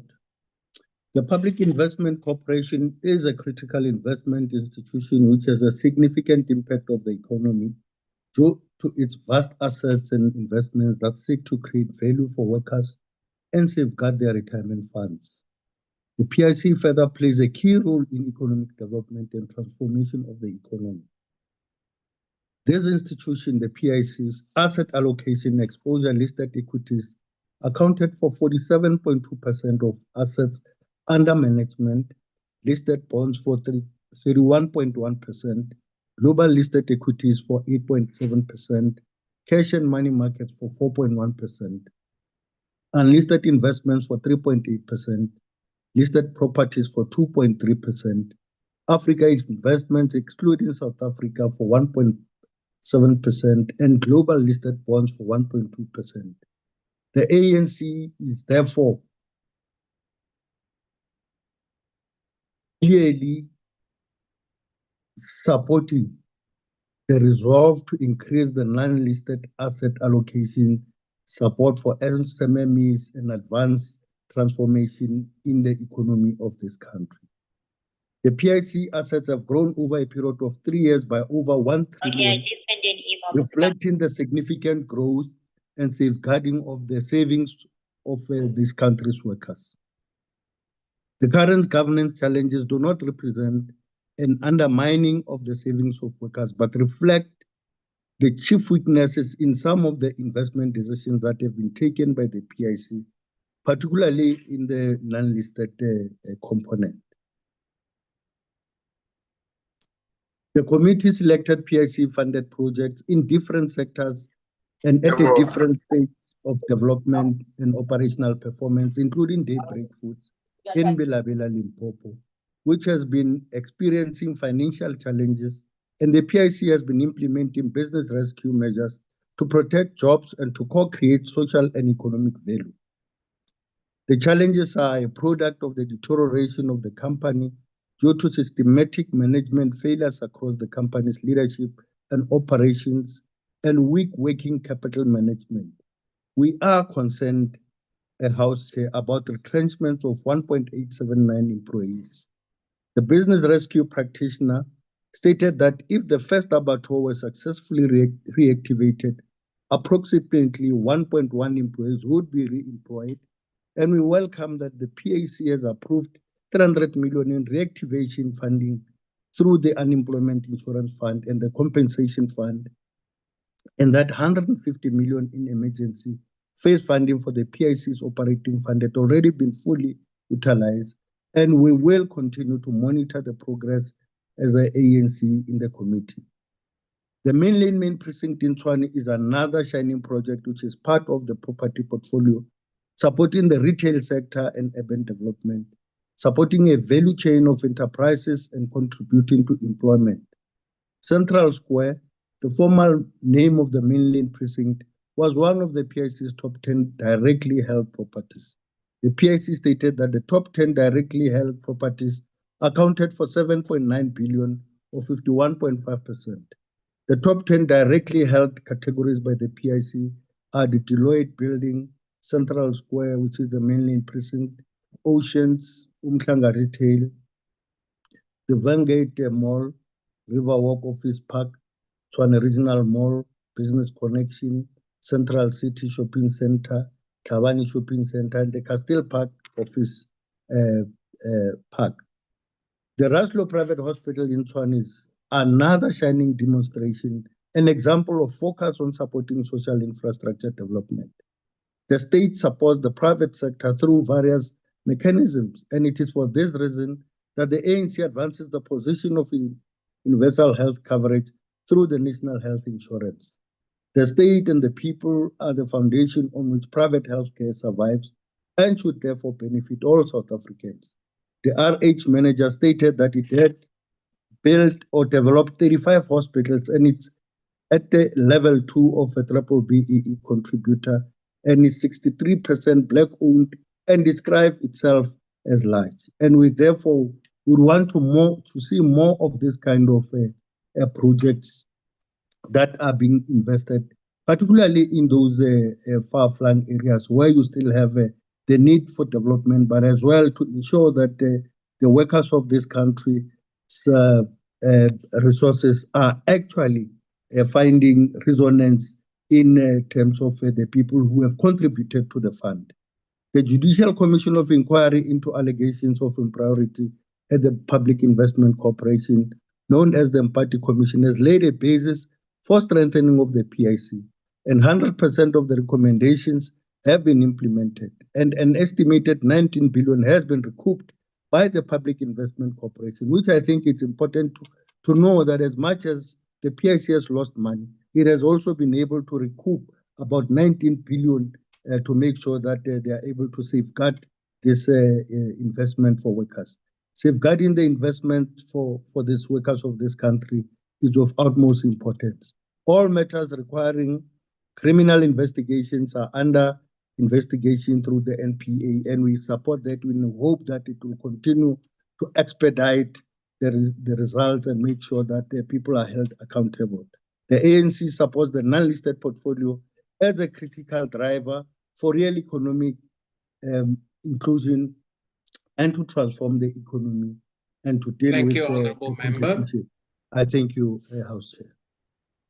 I now recognise the Honourable Chief Whip. I thank you, Honourable House Chair. On behalf of the Chief Whip, I move for the adoption of the report. Thank you. Honourable members, the motion is that the report be adopted. Are there any objections? Please raise your hands. My hand is up, Chair. I recognise the MK Party. Thank you, Chair. Please note the objection of the Umkhonto weSizwe Party. Thank you. Thank you. The EFF. House Chair, please note the objection of the EFF. Thank you. Action SA. Thank you, House Chair. Action SA objects. Thank you. With those objections noted, the report is agreed to.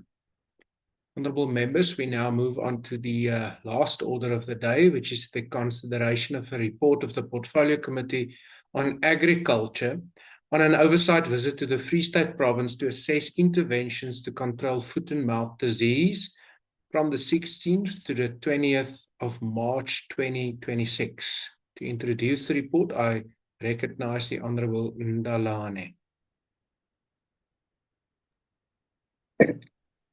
Thank you very much.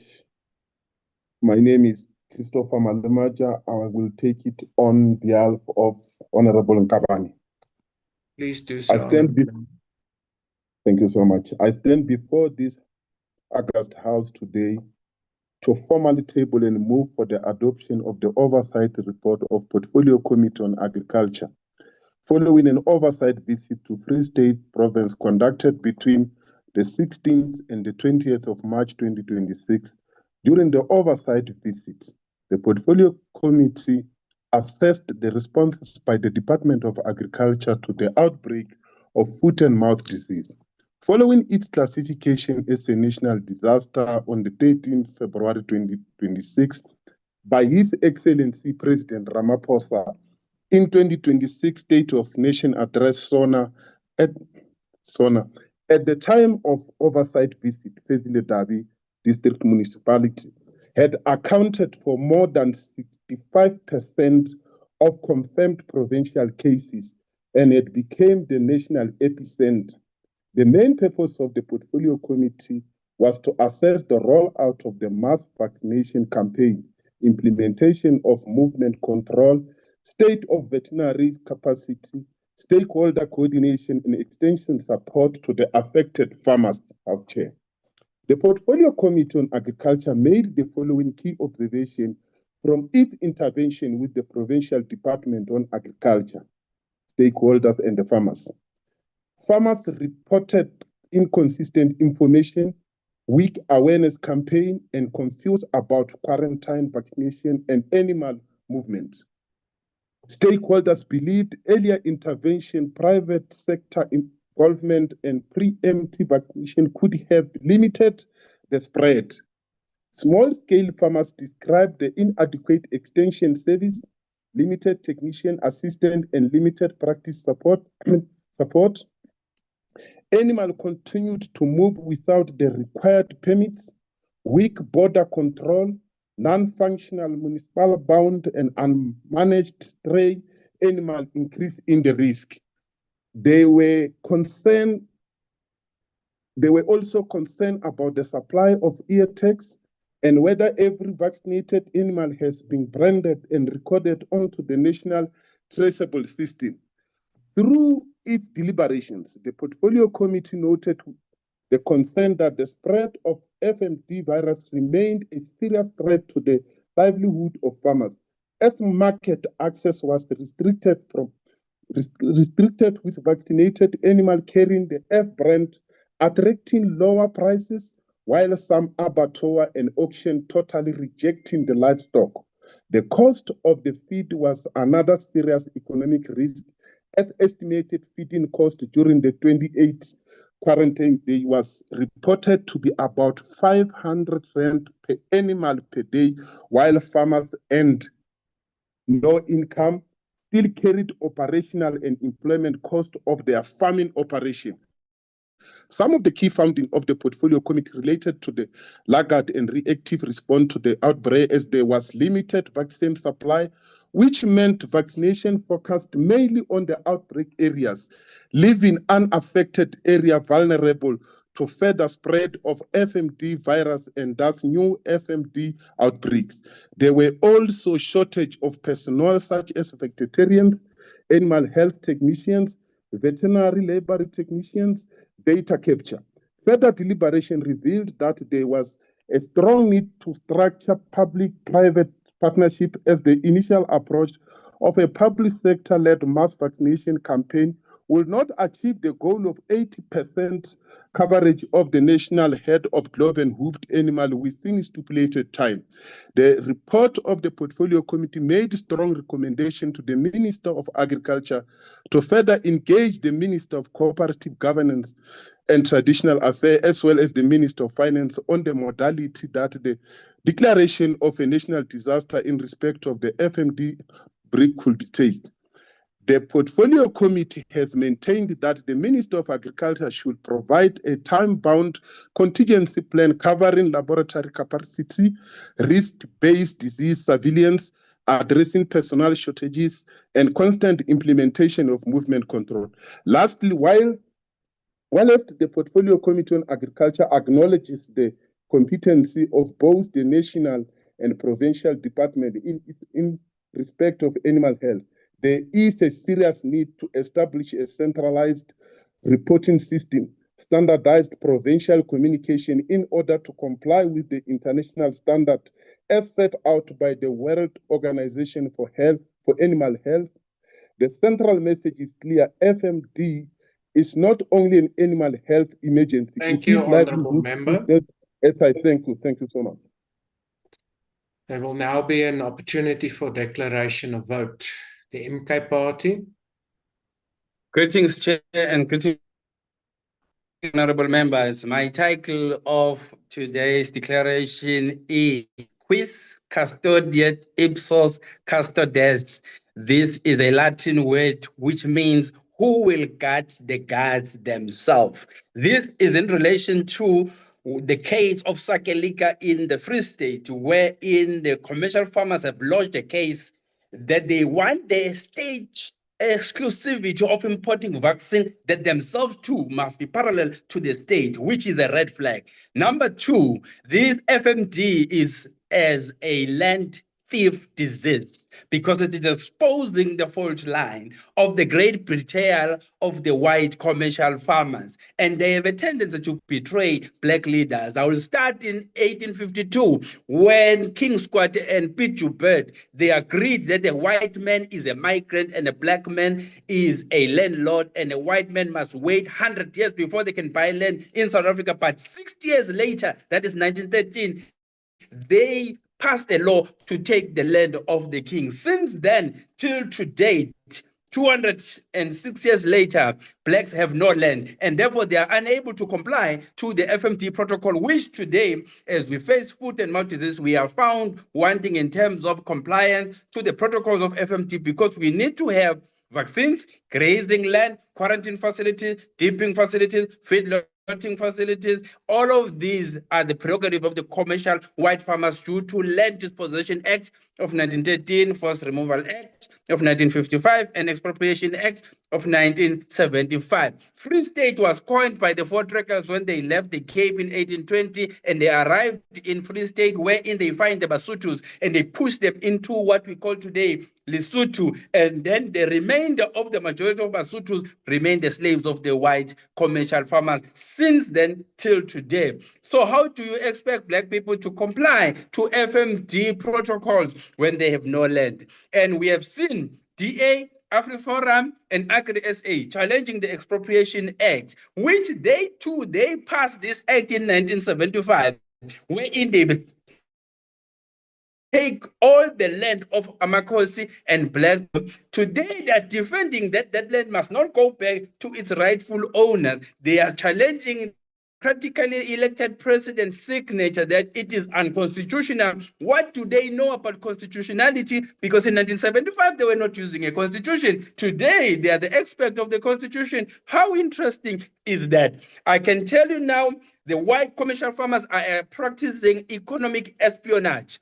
The hypocrisy of white commercial farmers is now exposed. They want to go and procure stock abroad to deplete the stock and hoard it until the rainy day when the state is short of stock. Then they will force the state to buy the stock of vaccine from themselves. Already as we speak, they are hoarding stock because that stock that they are saying they are bringing into the country, they are not taking it into the state. We need to put a law that will say right of first removal, which means they must bring the stock and then bring it to the state so that it can be spreaded for national purpose. And that is what we need to do. But I have a problem The lecturer in Erasmus University said that we must not allow Africa to industrialize, because if Africa industrializes, the entire welfare of the European world and America is dependent on Africa. I see white commercial farmers going to comply with our colonizers, wherein who are already having vaccines that they want to give to us, yet there is not a confirmed scientific reason what is the causative factor of this disease. But there are people who already sitting with vaccines which they know that it is not sure that this will actually eradicate FMD. As we have announced the state of emergency of FMD, already our farmers, they ran to court not Honorable to fight Muthetho, this, your time has but expired. actually. Thank you. Thank you very much, Honorable Member. The EFF.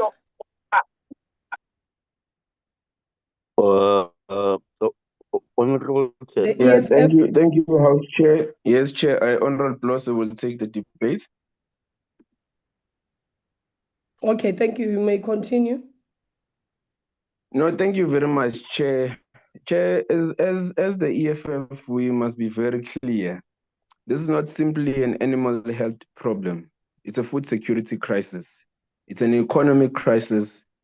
It is a rural development crisis, and it's a failure of government that fails to protect the livelihoods of our people.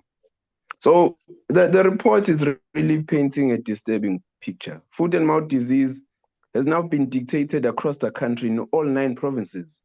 And in the Free State, particularly where in Fezile-Dabi district, it's the epicenter of this disease, whereby more than 65% of the province has been confirmed to have cases of foot and mouth disease. Now, how did we get here, House Chair? We must place responsibility where it belongs. John Steenhuisen cannot escape accountability. He must be fetched and come and account for this crisis that happened under his leadership. He cannot celebrate the arrival of vaccines while he ignores the delays and the shortages and capacity failures that left farmers exposed under his leadership. So, House Chair, the answer is that the department was too slow. House Chair? Can you please hold? There is a hand of Honorable Lorim. Yeah, point of order, Chair. The member should please refer to other members in respectful terms, Rule 82. He referred to the leader of my party by his first and surname. Okay, thank you very much. Honorable Bloss, we know Honorable Bloss. Honorable Bloss, I am addressing you as an honorable member. Can we please proceed as such? It's either you say honorable or Mr. Thank you. Noted for future. Thank you very much. So, House Chair, we were saying that the answer is in the department, where it's a reactive department instead of being proactive. They were very too slow to procure these vaccines. Vaccines were not available when farmers needed them. Vaccines were not there. In the Free State, they needed to vaccine approximately over 3.6 million farmers, and only around 2.4 million vaccines were made available. Government must therefore provide a clear vaccine procurement program, including guaranteed boosters. South Africa must also invest in local vaccine manufacturing instead of remaining permanently dependent on exports. So, House Chair, small scale and communal farmers carry the heaviest burden. Many have no alternative grazing land. They cannot afford fodder during quarantine and operate in communities with inadequate fencing and dysfunctional animal pounds. So the EFF therefore supports meaningful compensation for the affected families. Finally, House Chair, the Animal Disease Act of 1984 is outdated. South Africa needs legislation that reflects modern disease surveillance, traceability, vaccination, movement controls, and emergency responses. The state must take full responsibility. Farmers continue to pay the price, and it cannot be acceptable. I thank you. Thank you very much, Honorable Member. We will now take the IFP. Thank you, Honorable Chairperson. The Inkatha Freedom Party notes the progress made in expanding vaccine access through structured partnership and voluntary vaccination frameworks. These measures are welcome. However, the food and mouth disease crisis continues to expose weaknesses that demand urgent attention. Farmers under the quarantine remain burdened with crippling daily cost. While a disaster relief fund has been established, relief that arrives late or in insufficient amounts cannot sustain smallholders. This fund must be scaled up and monitored transparently so that emergency support reaches those most at risk without a delay. Equally, pressing is the fragility of our borders. Porous corridors continue to undermine containment, allowing for uncontrolled livestock movement that erodes every vaccination campaign.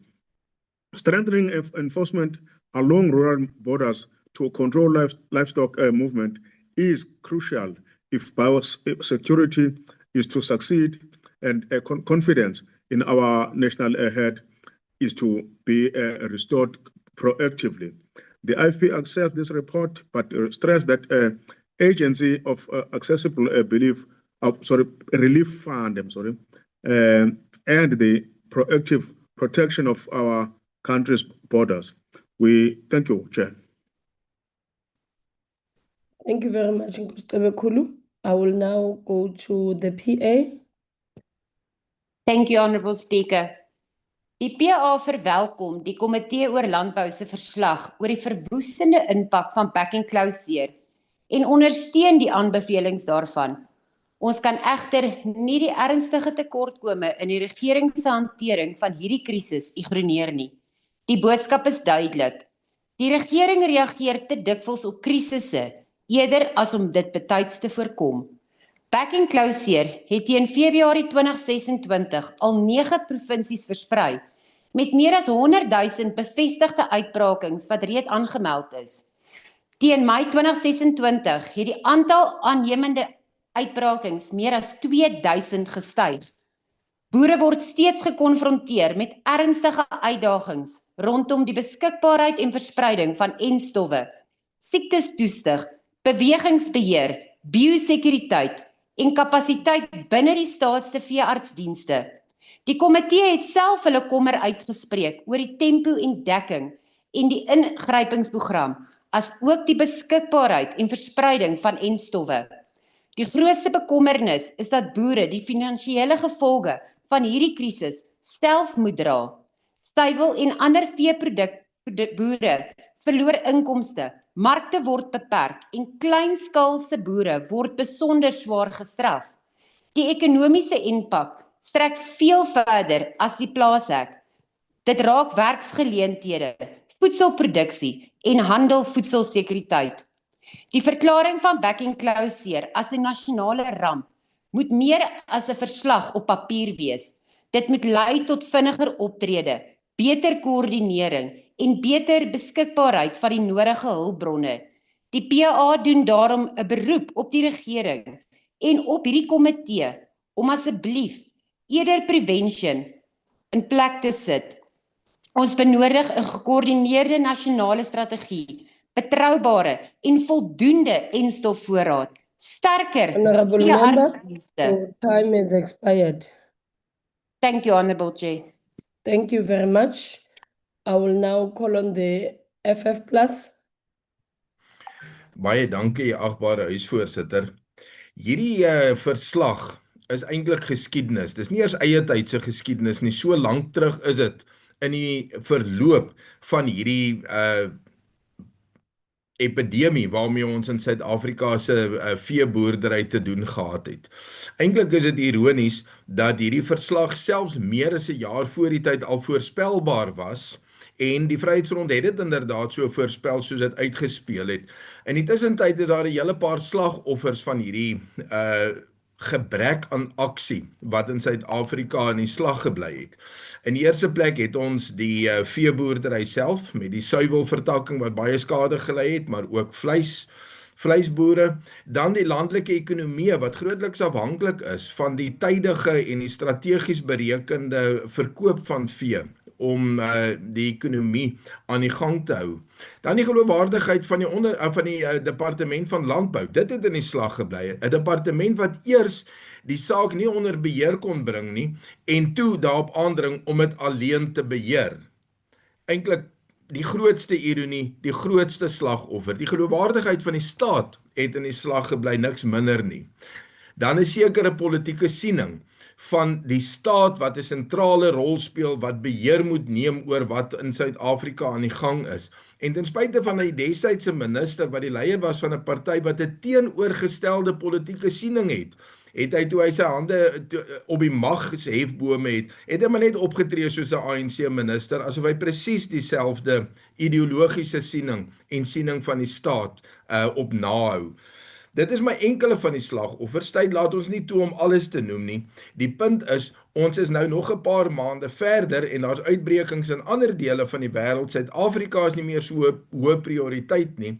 En alhoewel die private sektor nou endmiddels in die hande kan kry en dit mag doen, is daar nie meer dieselfde beskikbaarheid nie. Hierdie is 'n ramp wat nie wil ophou nie. Baie dankie. Honorable Bishop, your time has expired. Thank you. We'll now call on Action SA. Thank you very much, House Chairperson.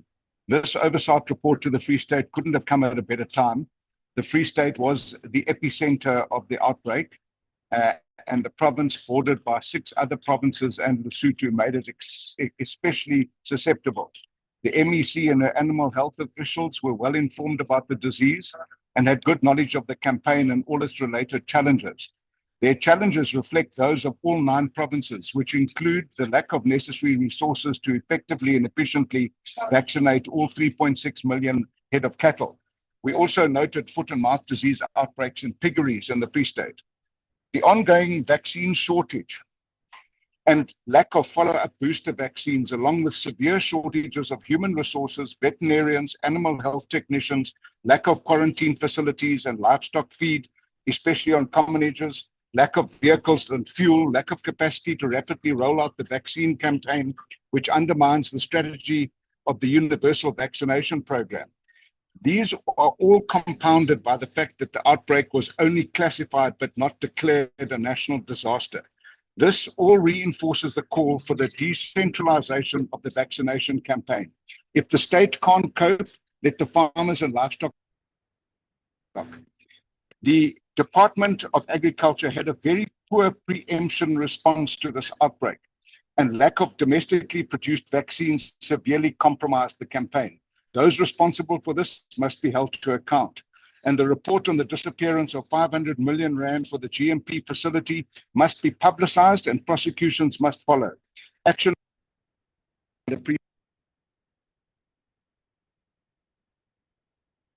is a state-controlled disease. This doesn't mean that the state has to do everything. We support the report. Thank you very much, Honorable Member. I will now call on ACDP. Thank you, Honourable House Chairperson. The ACDP notes that this report confirms that farmers in the Fezile-Dabi district in the Free State have suffered devastating losses, with one farmer reporting losses of up to 40 million rand lost due to delayed vaccination and poor preparedness by provincial authorities. This report must not become another exercise in documenting failure without demanding accountability. The ACDP was appalled to see the irrational blocking of private veterinarians from distributing FMD vaccines, despite the vets' proven capacity to vaccinate thousands of animals daily. This absurd restriction delayed rollout and worsened the outbreak. The committee's findings expose the consequences of delayed intervention, inactivity, weak disease surveillance, and insufficient support to affected farmers. These are not abstract administrative shortcomings. They translate to animals being destroyed, businesses losing income, and communities carrying the economic burden of government's failures. As the ACDP, we must ask, Where is the urgency? Where is the accountability? And where is the measurable plan to prevent another outbreak? The ACDP was scathing in its criticism of the former Minister Steenhuisen's mishandling of the foot and mouth disease outbreak, which exposed serious gaps in surveillance and response systems. We proposed a coordinated national vaccination program and now call for rapid testing and vaccination where appropriate, and improved movement controls and the provision of timely, transparent support to farmers. As kingdom builders, the ACDP calls for decisive action, proper resourcing, and regular reporting to Parliament. Farmers cannot be expected to carry the cost of systemic state failure. The time for reactive crisis management is over. We need prevention, preparedness, and accountability. Thank you, Chair. Thank you very much, Honorable Member. I will now recognize UTM. UDM. Rise. Rise. Bosa. No declaration, House Chairperson. We support the report. Thank you very much, Dr. Maimane. ATM. ATM. Al-Jama. Al-Jama. NCC. NCC. PAC.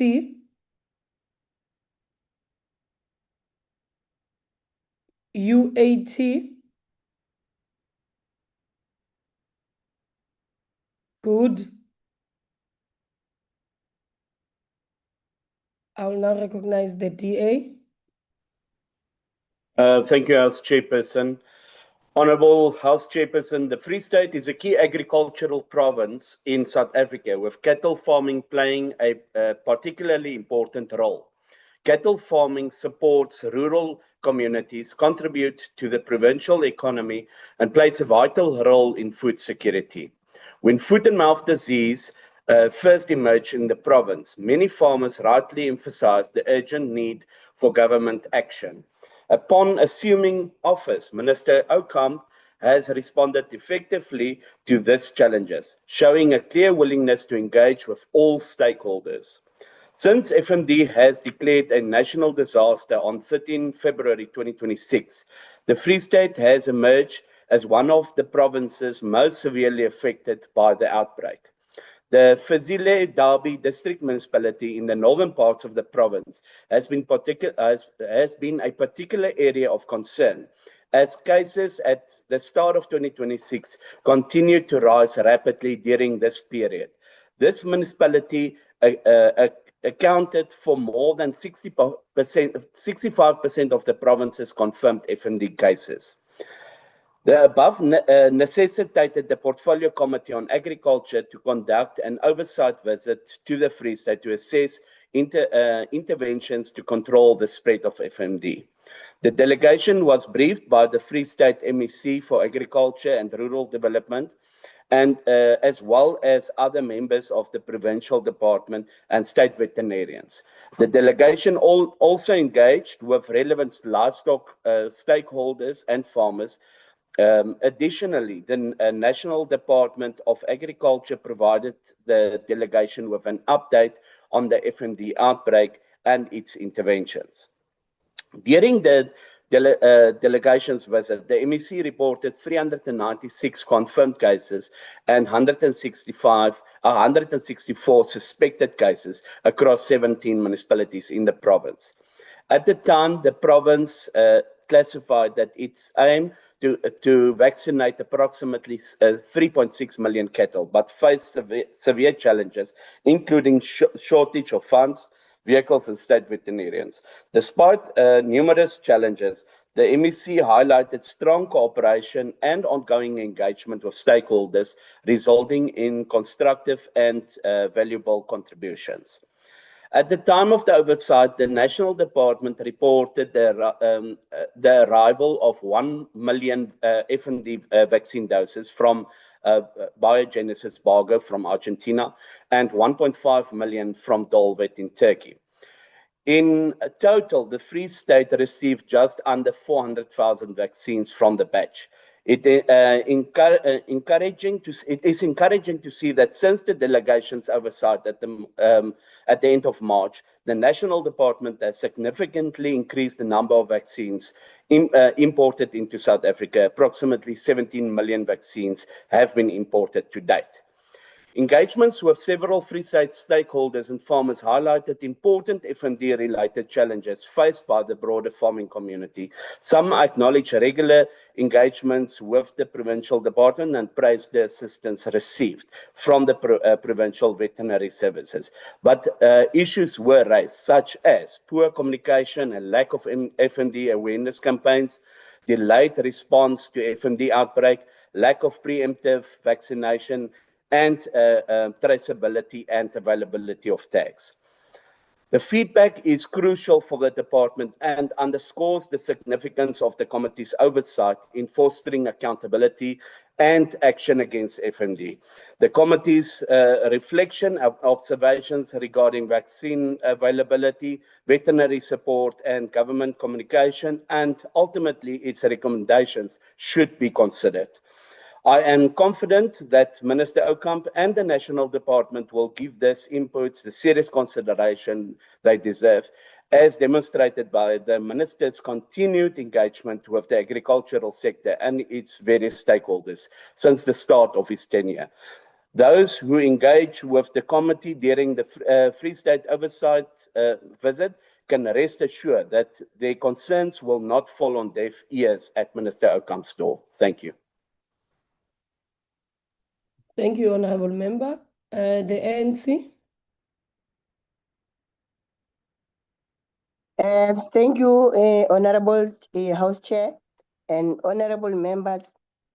The African National Congress rises in support of the adoption of the Portfolio Committee on Agriculture's report on its oversight visit to the Free State Province from 16 to 20 March 2026.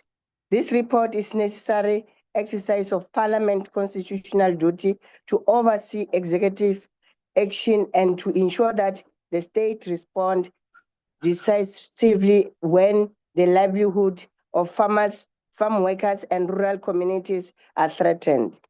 The oversight took place after foot and mouth disease was classified as a national disaster on 13 February 2026.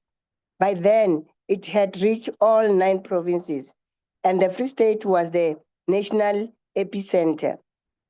Fezile-Dabi district accounted for over 65% of the province's confirmed cases. For cattle farmers, cattle are the main productive asset, store of value, and source of income. Disease, quarantine, and depression prices diminish that asset, weakening the farmer's economic base and capacity to recover. The ANC acknowledges the work undertaken by the Free State MEC, provincial veterinary services, and officials who continue to engage stakeholders and distribute scarce vaccines. The report nevertheless established that overall response was too reactive. Only 2.25 million vaccine doses were available for primary priority areas containing approximately 3.8 million cattle. The Free State reported a shortage of 40 animal health technicians. Diagnostic capacity was constrained. Movement control were weak. Communication was inconsistent, and the national and provincial case figures did not correspond. These weaknesses undermine confidence and allow a controlled animal diseases to become a world economic and social crisis. The experience of common age farmers deserve particularly attention. Many communities lacked fencing, handling facilities, functioning pounds, and alternative grazing land. Municipalities were frequently absent from stakeholder engagement, while farmers under quarantine could not afford fodder or reach market. Dairy or piggery operators also explained that generic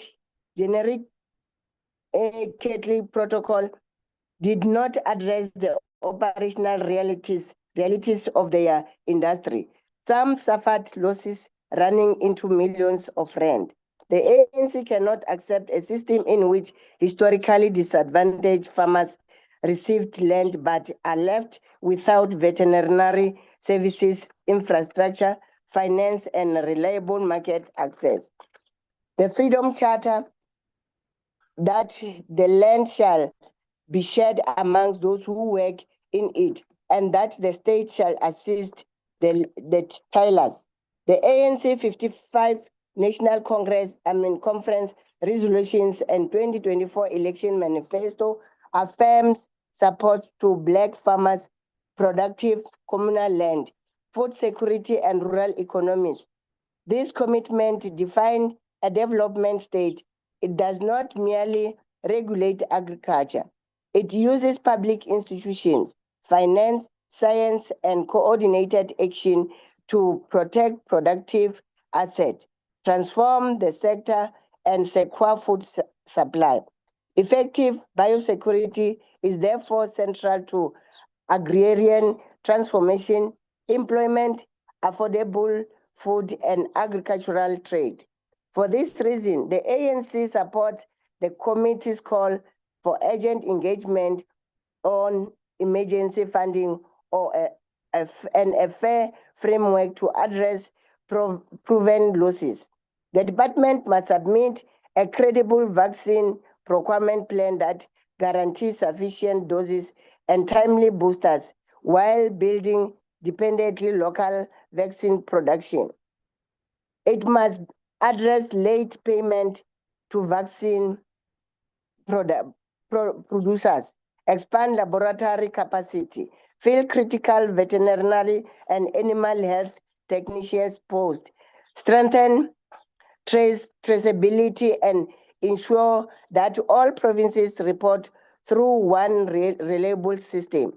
Government must also develop specific protocols for dairy farm and piggery and complete a comprehensive review of the updated Animal Disease Act of 1984. Police, Home Affairs, Defense, Cooperative Governance, and municipality must assume their responsibility for border management, animal movement, communities, and pounds. Partnership with farmer organization and industry are necessary, but they must strengthen state capacity and public accountability, not weaken the state's regulatory responsibility. Honorable members, supporting government action and demanding accountability are not opposing choices. A developmental state must also be an accountable state. It learns from failure, corrects weaknesses, and reports honestly to Parliament. The required responses. The ANC supports the adoption of this report. We do so in defense of the farmers and workers. Honorable Dalane, your time is expired. I thank you. I thank you.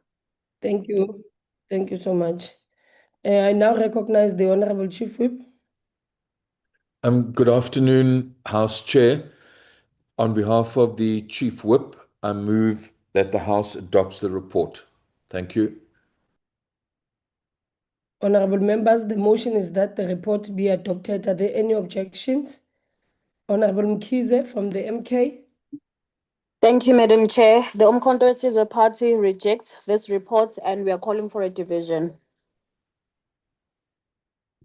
A division having been called, the bells will be rung for 5 minutes.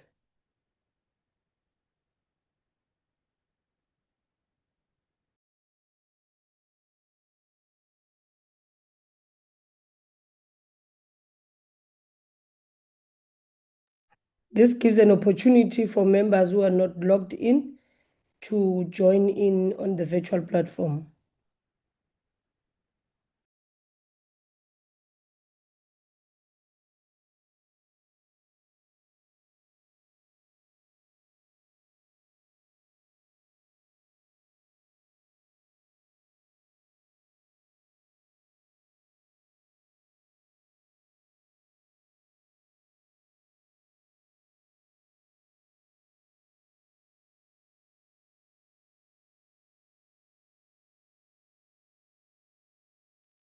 All right.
Am I the only one who can't hear the chairperson? You are muted, Chair. Please open your mic, Chair. Open your mic. Oh, sorry, honorable members. I'm busy speaking only to find that I didn't open the mic. No, thank you very much for alerting me. Honorable members, the 5 minutes has expired. Honorable members, the Speaker has determined that in accordance with the rules, a manual voting procedure will be used for this division. Firstly, in order to establish a quorum, I would request the table to confirm that we have the requisite number of members present in the virtual platform to take this decision. Party whips will then be given an opportunity to confirm the number of their members present and indicate if they vote for or against the question. A member who wishes to abstain or vote against the party vote may do so by informing the chair. Having confirmed that we do have the requisite quorum, we will now proceed. The question before the House is that the report of the Portfolio Committee on Agriculture on oversight visit to Free State Province to assess interventions to control foot and mouth disease from 16 to 20 March 2026 be agreed to. Voting will now commence. No member will be admitted on the virtual platform until the division is concluded. Whips, I would wish now for you to confirm the number of your members present on the virtual platform and indicate if they vote for or against the question. The table will also assist me on this one. At the party whips that are ready to record the votes of their members who are present. The ANC. Thank you very much, House Chair.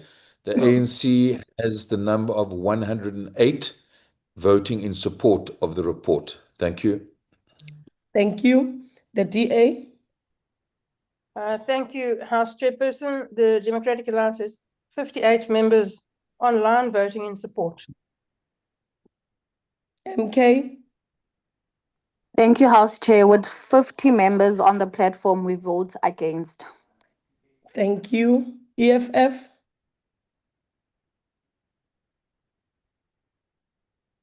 House Chair, with 17 members online, we are voting in support. Thank you. Can I get that again, Honorable Tlangwini? You said how many members? With 17 members online. Okay. Thank you. All right. Okay, thank you. IFP. Thank you, House Chairperson. The IFP with 10 members vote in support. Thank you. PA. Thank you, House Chair. The PA with 5 members online voting in support. Thank you. Thank you. FF Plus. Thank you, Honourable House Chairperson. We are 2 members on the platform and we vote in support. Thank you. Action SA. Thank you very much, Honourable House Chair. Action SA with 4 members online, we vote in support. Thank you. ACDP. Thank you, House Chair. The ACDP has 3 members online and we vote in support. Thank you. Thank you. UDM.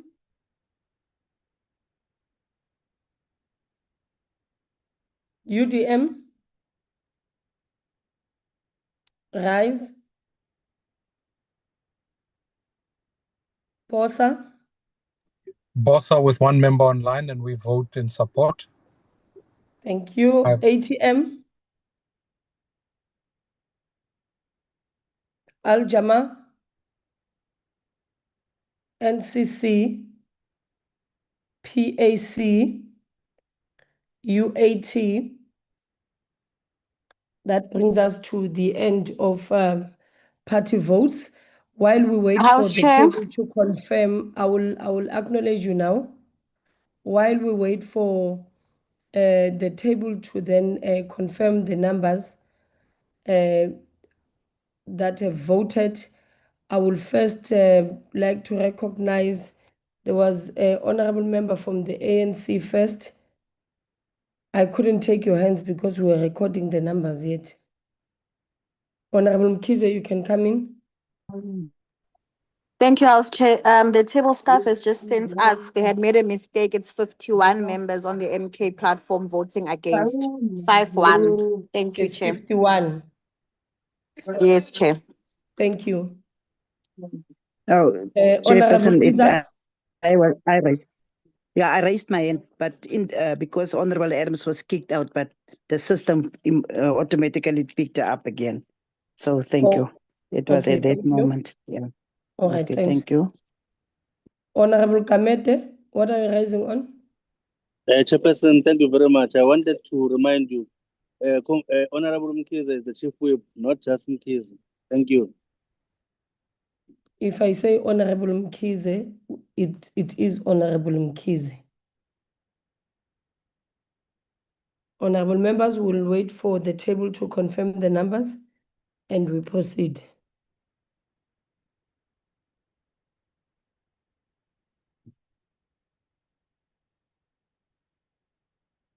My apologies, I did not call on good. There is no one.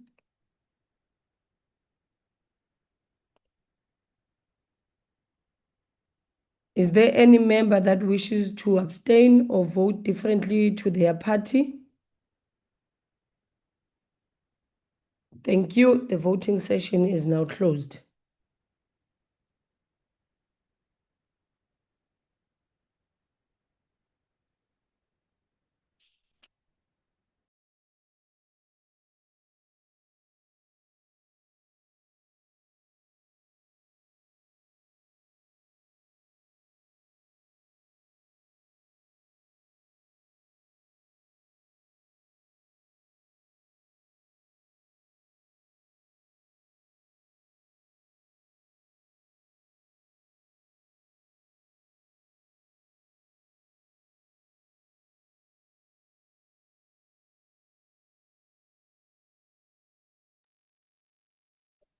Honorable members, we're done with voting, and here are the results. The yes, no, there was no abstentions, and the yes, it's 208, and the no's, it's 51. So the question is accordingly agreed to.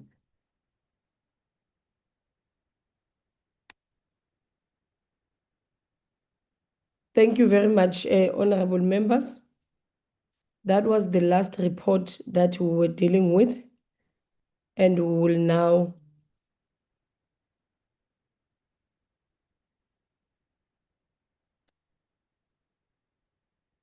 now conclude the business of the day, and the House is adjourned. Thank you. Thank you, Chair. Thank you.